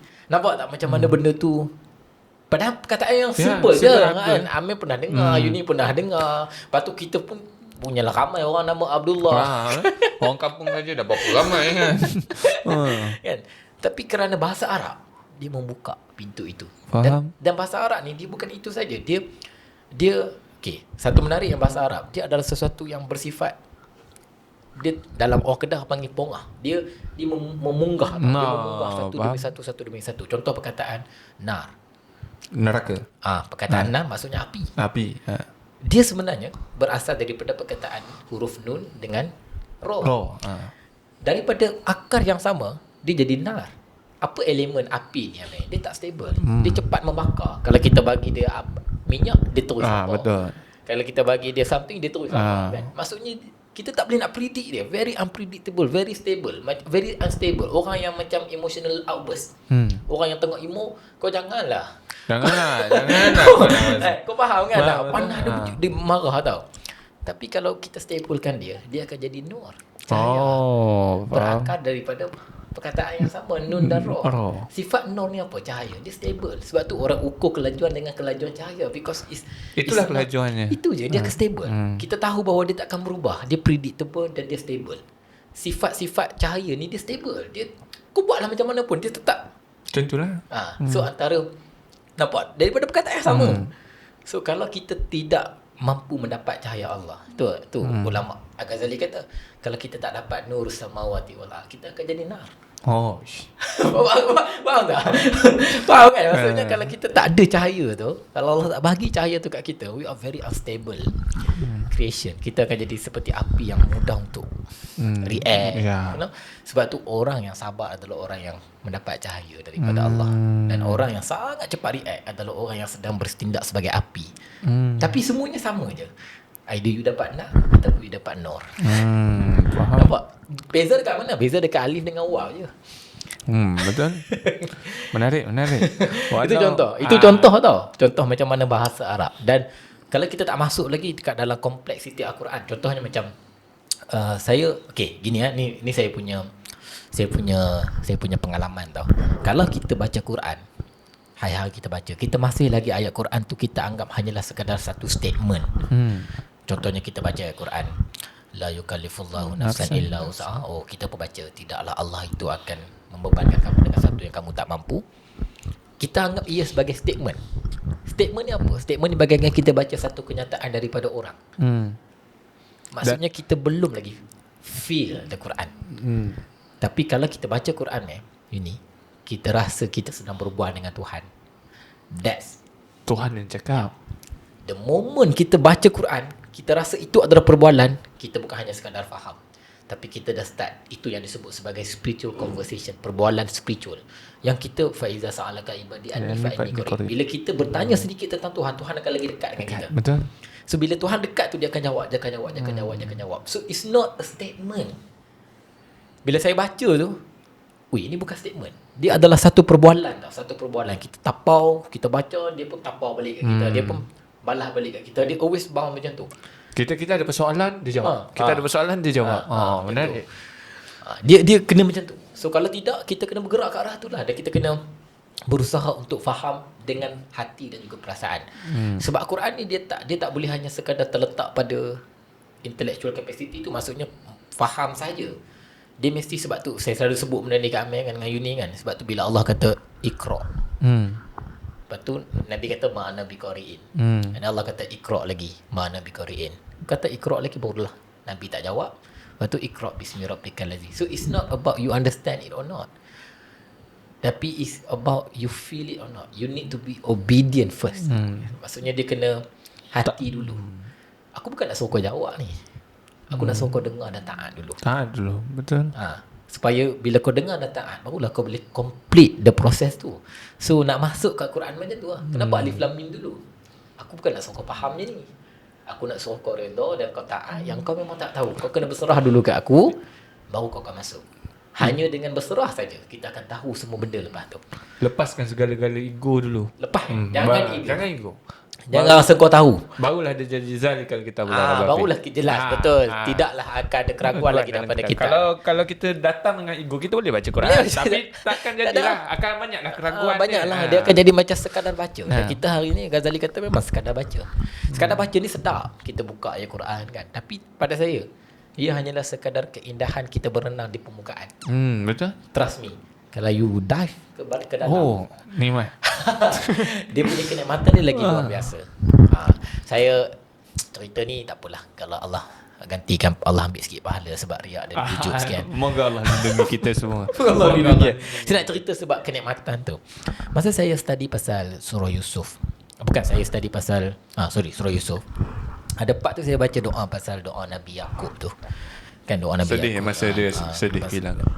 Masa tu kan ada beza di antara basi wa huzni ilallah. Kan perkataan basi tu bermaksud kesedihan yang menimpa tapi telah pun lama. Kesedihan tu kita timbul balik setelah kita pernah laluinya puluhan tahun. Contohnya kita kehilangan seseorang 10 tahun lepas. Tiba-tiba hari ni kita jumpa muka dia sama. Dan kita teringat pasal dia, dan kita tersedih, tersentak dan juga orang kata apa? Kita rasa sangat sayang. So itu adalah kesedihan atas dasar seseorang yang telah pun pergi lama. Masa lalu. Kemudian huzni ilallah, basi wa huzni ilallah. Huzun pun kesedihan juga. Kalau kita terjemah kesedihan, tapi huzni itu adalah kesedihan yang tiba-tiba muncul sekarang. Pada hari ni. Sebab tiba-tiba dia dengar Bunyamin tak dapat balik. Sebab tu la tahzan innallaha ma'ana. Waktu tu Abu Bakar sedih. Faham. Waktu tu Abu Bakar sedih. Abu Bakar bukan sedih lama. Abu Bakar sedih tiba-tiba takut. Takut. Lepas tu Allah kata la tahzan. Waktu tu. So huznun di situ adalah kesedihan yang muncul pada waktu itu. Basti juga kesedihan yang muncul setelah lama. Dalam satu doa Allah kumpulkan dua kesedihan dan serahkan semua kesedihan tu kepada Tuhan. Saya bila saya baca doa tu saya tiba-tiba clear dalam kepala saya satu demi satu kesedihan yang saya pernah lalui. Seret doa tu saya baca dan saya mesti ingat, saya menitih air mata menghabiskan rakaat tu. Satu demi satu kesedihan demi satu kesedihan. Betul? Ilallah. Allah tak pernah mengasingkan langsung kesedihan tu. Baik yang lama, baik yang sekarang, baik yang akan datang. Bahkan huzni juga dikatakan akan datang. Sebab tu la tahzan. Fi'il mudhari'. Bahasa Arab maksudnya fi'il mudhari' ni sesuatu yang sekarang dan juga akan depan. Sebab tu Allah sebut la tahzan. Jangan bersedih sekarang dan akan datang. Bila-bila pun kau sedih, kau sebut ayat ni. Faham? Innallaha ma'ana. Allah akan bersama dengan kamu.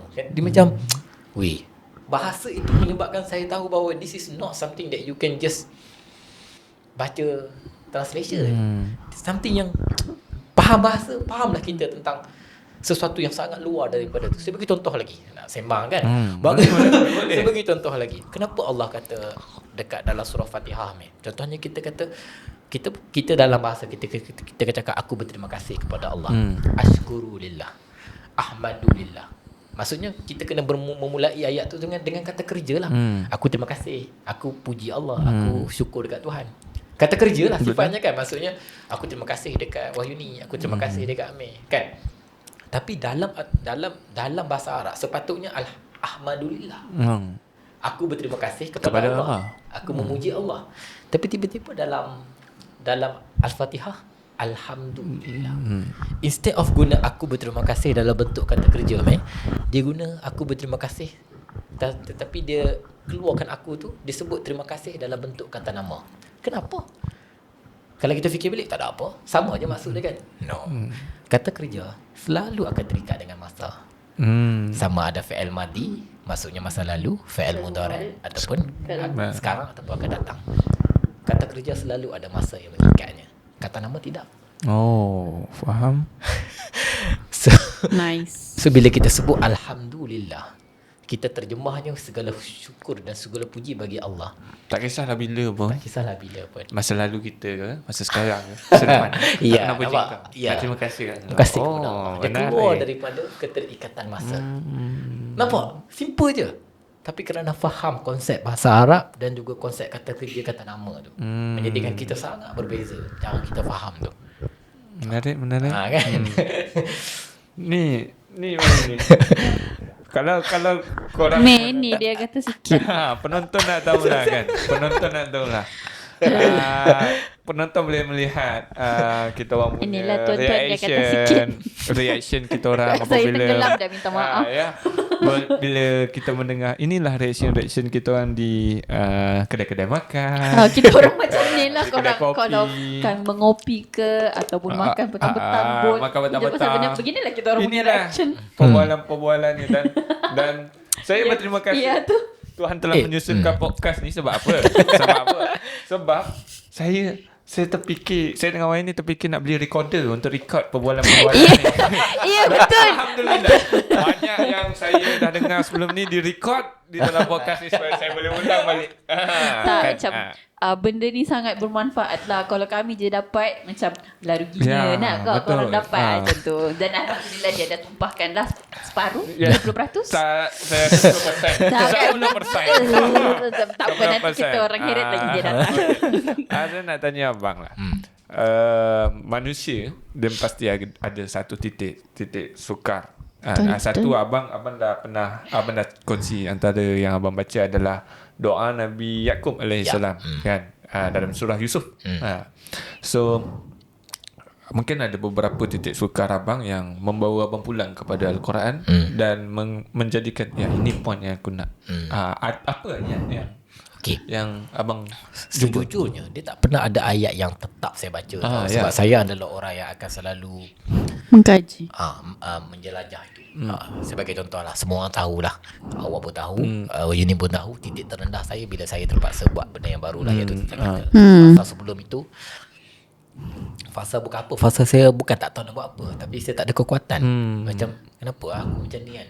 Sebab saya rasa macam pertama sekali bila saya, let's say lah, bila saya dikeluarkan oleh satu kelompok ataupun orang, saya akan selalu rasa aku ni memang tak pandai berkawan ke, aku ni tak pandai bekerja dengan orang ke, aku ni tak pandai berpartnership dengan orang ke. Saya selalu akan ada dilema tu dalam diri saya. So the moment saya nak partner dengan siapa-siapa kan, saya akan rasa macam trauma sikit. Dan bila saya dalam keadaan yang sangat rendah macam tu, saya akan rasa sangat sunyi. Saya punya konflik adalah kesunyian. Saya akan rasa sangat sendiri. Bukan kesunyian duduk seorang-seorang tu, tapi kesunyian bila kita rasa macam contohnya macam korang kan, boleh ke kerja kan, saya takut aku ni kemas-kemas tak nak buat benda yang sama, bahkan lagi teruk nanti aku jadi majikan lagi teruk ke. This kind of company provide not the best culture, langsung lagi teruk daripada sebelum ni ke. Saya akan selalu ada dilema. Mungkin trauma, mungkin sesuatu yang saya takut tentang diri saya yang saya tak nampak. Sebab ialah kita ni ada hayawanat, kita ada naluri haiwan kita yang kita tak nampak. Betul. Dan saya sangat takut dengan benda tu. Dan saya akan selalu menyelak Al-Quran secara random bila saya takut dengan apa-apa pun. Saya adalah orang itu. Saya Tips. saya tak jarang khatam Al-Quran. Saya rasa setahun sekali je kot. tapi banyak lebih pada random lah gitu. Sebab saya adalah orang yang sangat percaya bahawa Tuhan mesti nak selitkan something. Tapi saya bukan nak mencari benda tu. Saya cuma nak, sebab saya baca Quran ada 3 benda lah. Pertama, saya sebenarnya nak mengurangkan rasa nervous dan juga rasa takut saya. Saya akan baca Quran dengan tartil. Sebab saya percaya pada waratil Quran dan tartil. Bacalah kamu dengan tartil. So saya akan baca Quran. Contohnya ayat dia, Zalikal kitabul la raiba fihi. Saya akan baca macam tu. Nada saya rendah. Saya tak akan Zalikal kitab. Saya tak macam tu. Saya bukan saya tak akan angkat nada saya sebab saya nak menikmati keperlahanan. Kalau solat jemaah dengan tak pernah kan. Saya pernah. Agak-agak tak pernah kan. Maksudnya kalau solat jemaah dengan Hafizul Faiz memang dia akan macam Bismillahirrahmanirrahim. Alhamdulillah. Saya akan perlahan. Saya adalah orang yang sangat mengamalkan tartil dalam bacaan saya. Sebab saya faham proses tu. Sebab saya tahu bahawa setiap tajwid ada maksud dia. Ya. Sebab saya nak menikmati ketajwidan itu. Saya nak menikmati kenapa Allah letakkan pause pada satu tempat, kenapa Allah letakkan kepanjangan pada satu tempat. So bila saya baca, saya akan menikmati itu. Walaupun saya mungkin tak faham lagi apa yang Allah nak cakap secara dalamnya, tapi cukup untuk saya mengurangkan agitation, maksudnya kegelabahan saya. Saya rasa gelabah tu kan, ada momen saya akan baca Quran. Setiap kali saya akan gelabah, saya akan baca Quran. Walaupun kadang-kadang saya tak baca Quran waktu maghrib, saya selalu baca waktu subuh. Tapi sebabkan hari tu saya rasa tak boleh lah, aku kan maghrib je aku akan baca Quran. Faham. Saya akan duduk lah dekat tu baca Quran. Cuma hari ni ada kucing yang juta yang suka tolong. Tapi saya akan baca juga Quran walaupun sekadar satu baris ataupun satu sesuku. Dan lebih memaknai lah. Sebab saya rasa, sorry to say kan, saya rasa sejujurnya saya dapat makna-makna yang aneh dan unik dan sangat mendalam begini hanya ketika pada saya bersedih. Ya. Saya jujur saya cakap, contohnya macam saya nak faham, contohnya tadi Alham tu kan. Saya faham masa tu, masa saya study untuk kelas tu. Waktu nak study kelas first tu adalah struggle, takut. Ya. Saya hanya akan dapat benda ni kalau saya memang betul-betul menumpahkan emosi saya dengan Al-Quran. Tu orang kata Quran ni the best way untuk kita tertumpahkan emosi, tapi tak tahu macam mana. Sejujurnya, kalau tak ada Al-Quran, kalau saya tak baca Al-Quran, saya tak tahu macam mana nak regulate emosi. Saya ada dua cara je regulate emosi. Bercerita kat orang bukan. Betul. Quran dengan menulis. Saya ada dua tu je. Bercerita kat orang tak jadi regulate emosi. Sebab saya akan jadi berhati-hati. Dan masalahnya kita yang selalu bercerita. Sebab itu kalau perasan, saya sama ada saya secara tak sengaja pun saya tak akan bercerita pasal saya punya feeling saya. Tapi banyak benda yang bila down tu saya akan cari Al-Quran. Antara ayat yang saya akan suka selak adalah saya akan baca setengah-tengah. Dan tengah-tengah tu kita akan jumpa apa surah Toha, kita akan jumpa surah Syu'ara. Surah Toha adalah surah yang sangat indah sebab dia memberitahu kepada kita tentang Nabi Musa yang sangat sensitif. Kita adalah manusia yang sensitif seperti mana Nabi Musa. Nabi Musa bila nak cakap dengan Tuhan takut, tapi nak cakap dengan Tuhan. Masa dia nak minta naik bukit. Lepas tu yang ni masa dah bercakap dah, berdialog tu dekat surah Toha tu, dia takut tau. Lepas tu dia takut. Lepas tu Allah kata, buka kasut tu. Sifat. Buka kasut. Lepas tu benda kat tangan kamu tu lemparkanlah. Dia pun lemparkanlah. Dia jadi takut, tak dia nak bercakap tapi nak stay. Saya menikmati tau keperlahanan babak itu yang Tuhan gambarkan dalam Toha.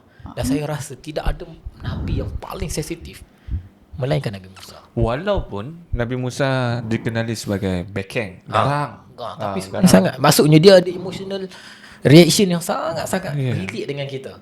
Bila dia rasa takut, bila dia rasa gelabah. Kan saya cerita semalam masa kita pergi Ayah kampung. Ayah kampung kan. Kenapa? Bila Nabi Abu Bakar, Allah kata la tahzan. Tapi bila Nabi Musa sebut kepada Bani Israel, kalla, jangan.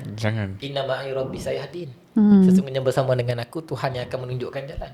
La tahzan innallaha ma'ana, kan beza kan. Padahal dua-dua tu adalah waktu yang sama nak menenangkan. Sebab apa sebut kalla? Sebab dia tengah marah. Korang janganlah risau, korang jangan risaulah. Kalla tu menunjukkan ada satu babak kemarahan dia, ketegasan dia. Dia geram sebab Bani Israel duk push dia. Ada ke jalan keluar kita? Kan moment tu kat depan laut kan. Ada ke jalan keluar kita? Dia geram tau.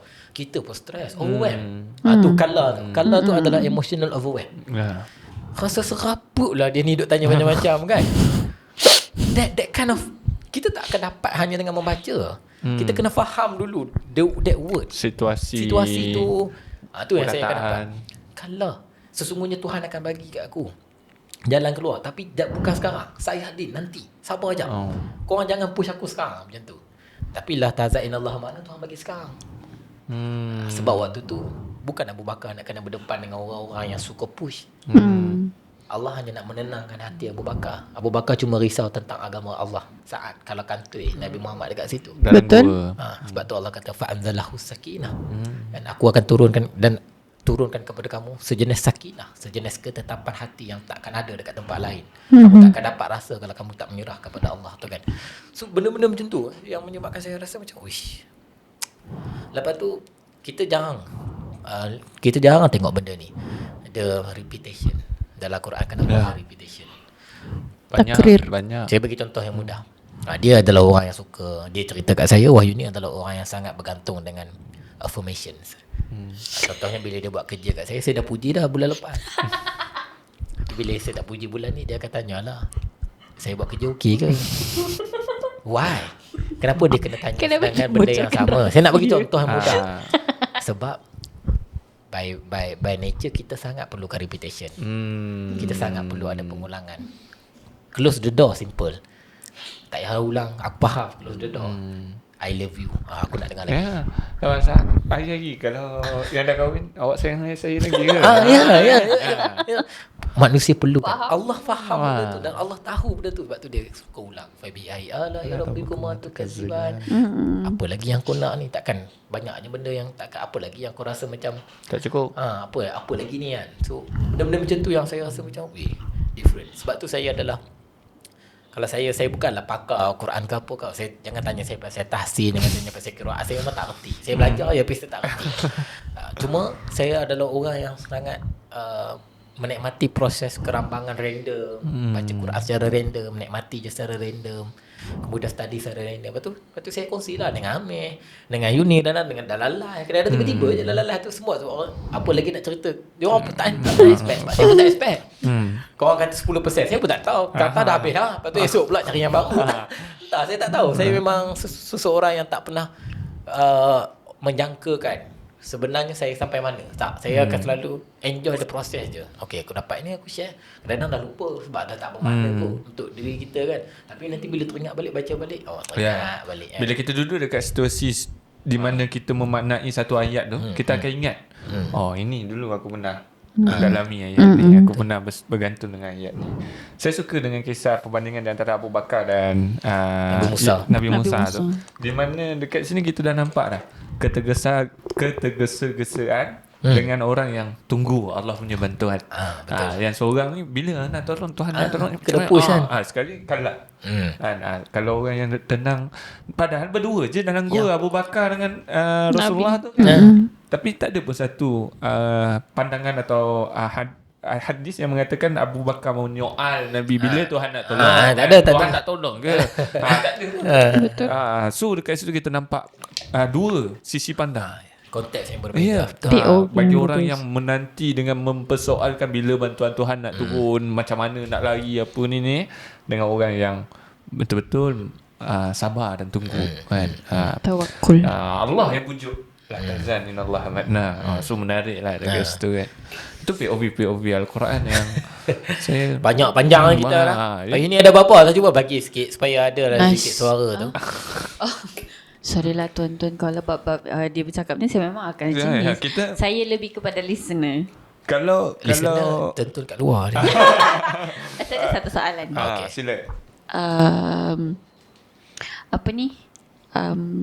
Sebab kebelakangan ni saya tengok post kau pasal bukanlah kebelakangan ni, tentang core value dengan meaningful connection on your current life sekarang. Ayat yang meaning dia kau rasa paling dekat dengan diri kau yang sekarang. Wow. Soalan. Sorry. Kalau yang paling sekarang, yang paling latest adalah surah Asy-Syarh ataupun surah Insyirah lah. Yang alam nasyrah laka sadrak. Sebab saya rasa macam kena sangat dengan saya.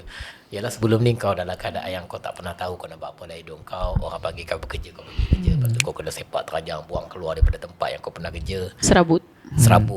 Allah lapangkan.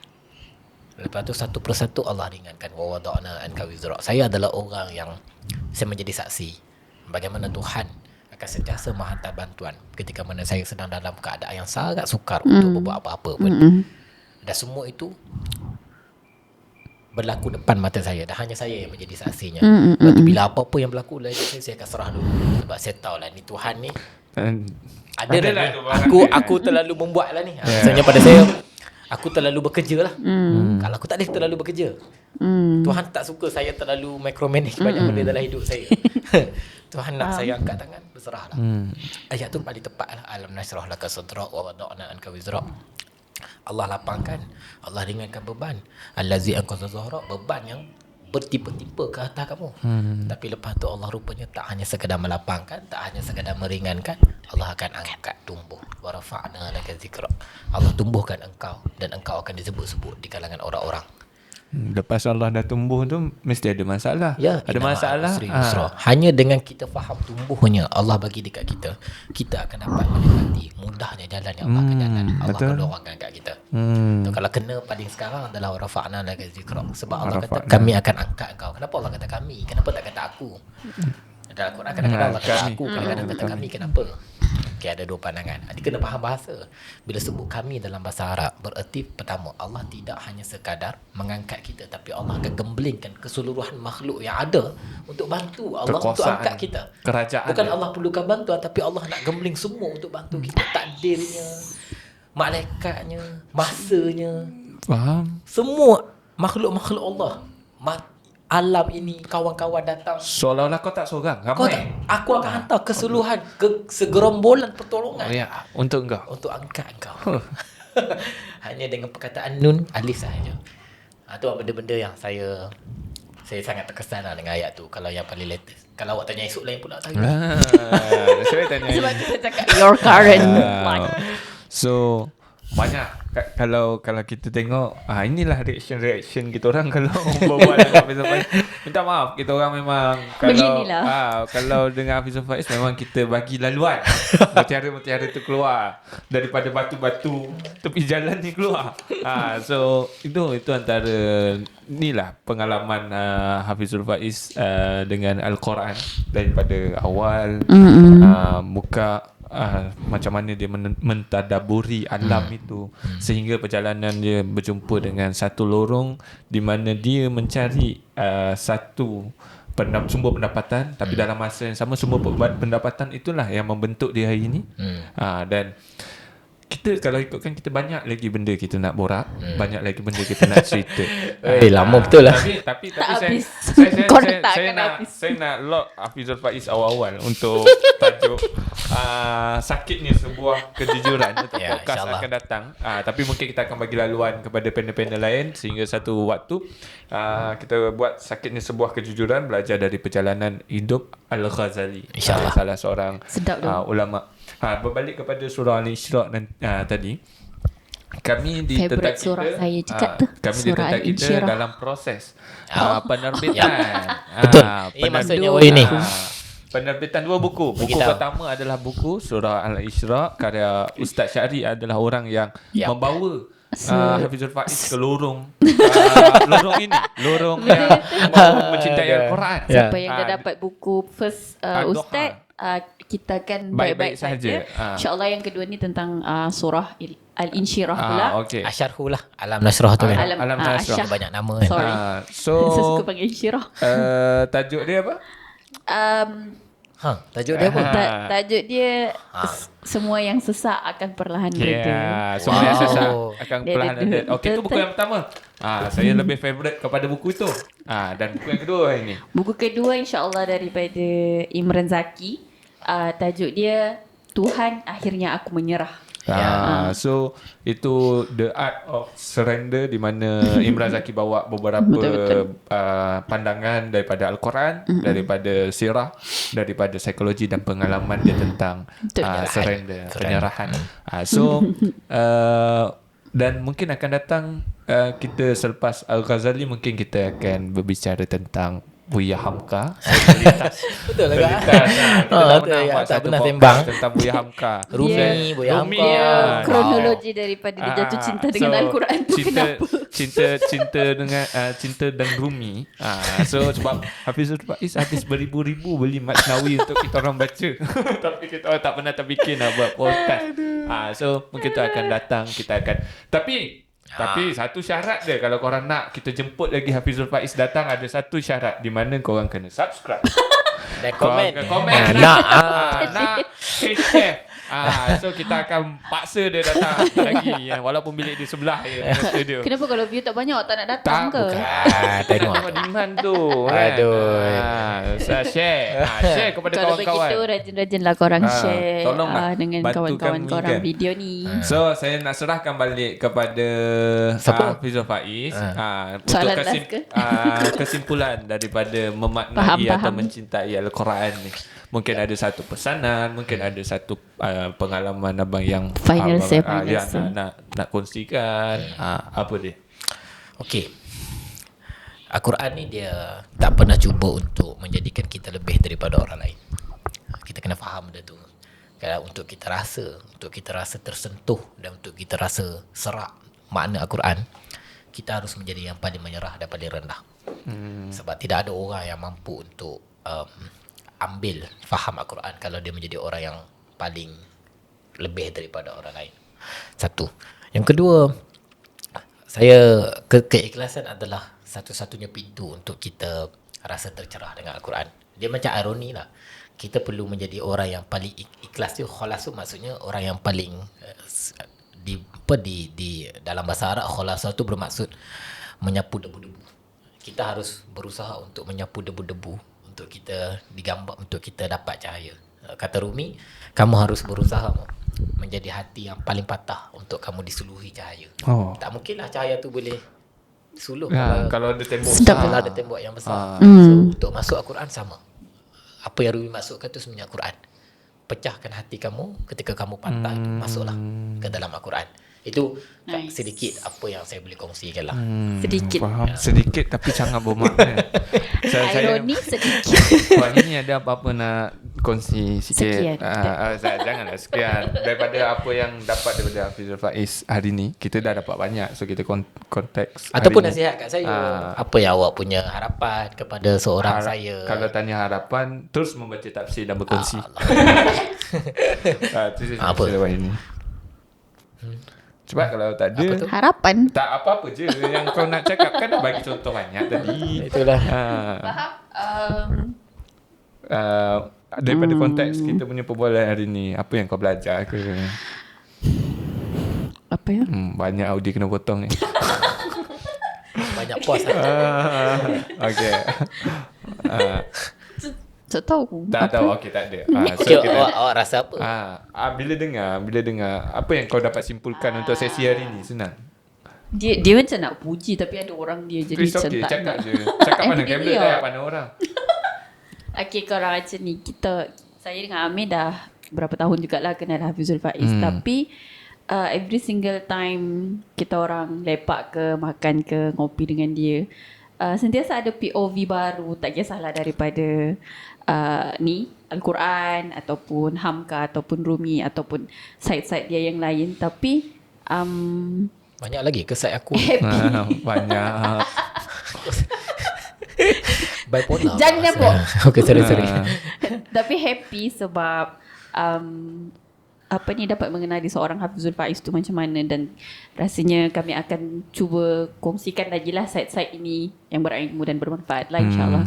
Jangan kepada aib, korang. jangan. Yang aib tu jangan kongsi. Tutup aib kamu dan insyaAllah Allah tak akan buka. InsyaAllah. Jadi kalau korang ni suka ke apa ke, sebar-sebarkanlah video ni terutamanya sebab saya rasa Banyak makna. sayang. Macam kalau lah saya dibenarkan untuk cakap macam Tuan Haji, legend, saya rasa dia akan jadi upcoming legend. Ya. Dia ada dekat depan. Okay. Ada gitu, faham tak? Terlalu banyak ilmu yang kita boleh dapat dari dia. Dan saya rasa tak sia-sia kot kalau korang mengikuti seorang Hafizul Faiz perjalanan dia. Sedangkan kami yang rapat dengan dia ni pun Hari-hari takjub. dia sentiasa impress. Saya tak pernah cuba. Dia bukan takjub tau. Saya nak ada disclaimer. Saya tak pernah cuba nak impress sesiapa. Saya tahu. Okay, awak Saya ceritakan apa yang sebenarnya awak. Ini saya rasa dalam 2-3 kali jugalah dia punya cerita dengan orang lain, tapi sentiasa depan kita orang lah. Dia bukan, orang selalu impress dengan kenapa dia sharing. Kenapa ni dia setiap kali dia sharing pun mesti sangat-sangat inspiring satu, impressive satu. Tapi dia cakap dia tak pernah Buat rasa intentionally, maksudnya berniat untuk buat begitu. Sebab dia cuma share benda yang dia Seronok sendiri lah. rasa. Dia seronok. Kita nak orang lain pun seronok. Ada perkataan tu dia sengaja. Itulah apa. Core value tadi. Bukan. Core value saya. Tak ada. Meaningful. Ada satu lagi. Ya, meaningful perkataan lah. tu. Bukan meaningful tu. Ada lagi lain. Tengok tu dia Kau pula. selalu cakap Astagfirullahaladzim. Apa meaningful content lah. Ya ke? Ya, Contented tu saya cuma share sesuatu yang meaningful untuk saya dan saya berharap untuk orang lain tu. Orang lain pun mendapat makna. Meaningful lah. Ada perkataan dia. Tak apa kita pakai tu. Jadi sebab tu orang selalu impressive dengan dia. Padahal sebenarnya dia tak pernah pun intention dia nak impress, maksudnya bukan niat untuk riak lah kan. Tapi bukan saya yang perlu diimpreskan. Al-Quran. Tapi ilmu. Betul. Gitu. Jadi saya rasa kalau korang bukanlah tak follow, macam mana nak cakap without saying follow dia? Mengikuti. Ambil lah manfaat. Follow. Dia pun Maksudnya Dia bahasa ambil Melayu manfaat. kan? Simple je saya punya Kiranya- dia ambil mana manfaat. Sekiranya korang tertengok dia dekat mana-mana, ambillah manfaat daripada sharing dia. Sebab saya tak rasa dia akan share benda-benda yang tak bermanfaat lah. Bagi kita orang pun macam tu, dan insyaAllah untuk korang pun begitu. InsyaAllah kalau tak mati lagi lah. Amin ya Rabbal. So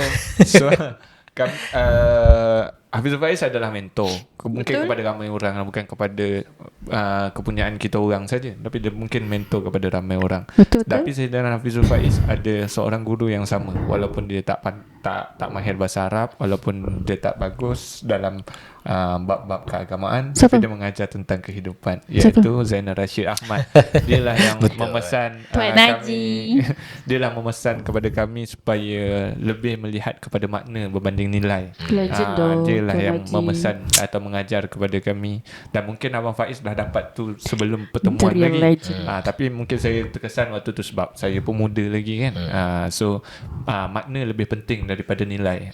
Dan untuk penutup, saya ada terlupa tadi untuk dalam sesi iklan, kita orang nak keluarkan Zain Tumbuh. Zain bulan Tumbuh ni, kosong. bulan ni. Satu. So kalau boleh dapatkan, dah ada beberapa isu, dan sekarang kita nak keluarkan isu pertama. Patutnya bawa dah tadi kat luar so, tu. kita tak payah bawa. Surprise. Sorry. So boleh mengikuti juga platform tentang kita supaya dapatlah melihat covernya, penulisnya dan sebagainya. Okay, so kesimpulan daripada saya tertarik untuk kongsikan satu doa, saya tertarik untuk kongsikan satu doa daripada Syekh Salah Allahyarham. Syekh Salah. Syekh Salah. Muridnya. Ni ada muridnya. Ada belakang. Fakri Fazli. Ada murid dia dekat Allah. belakang kamera.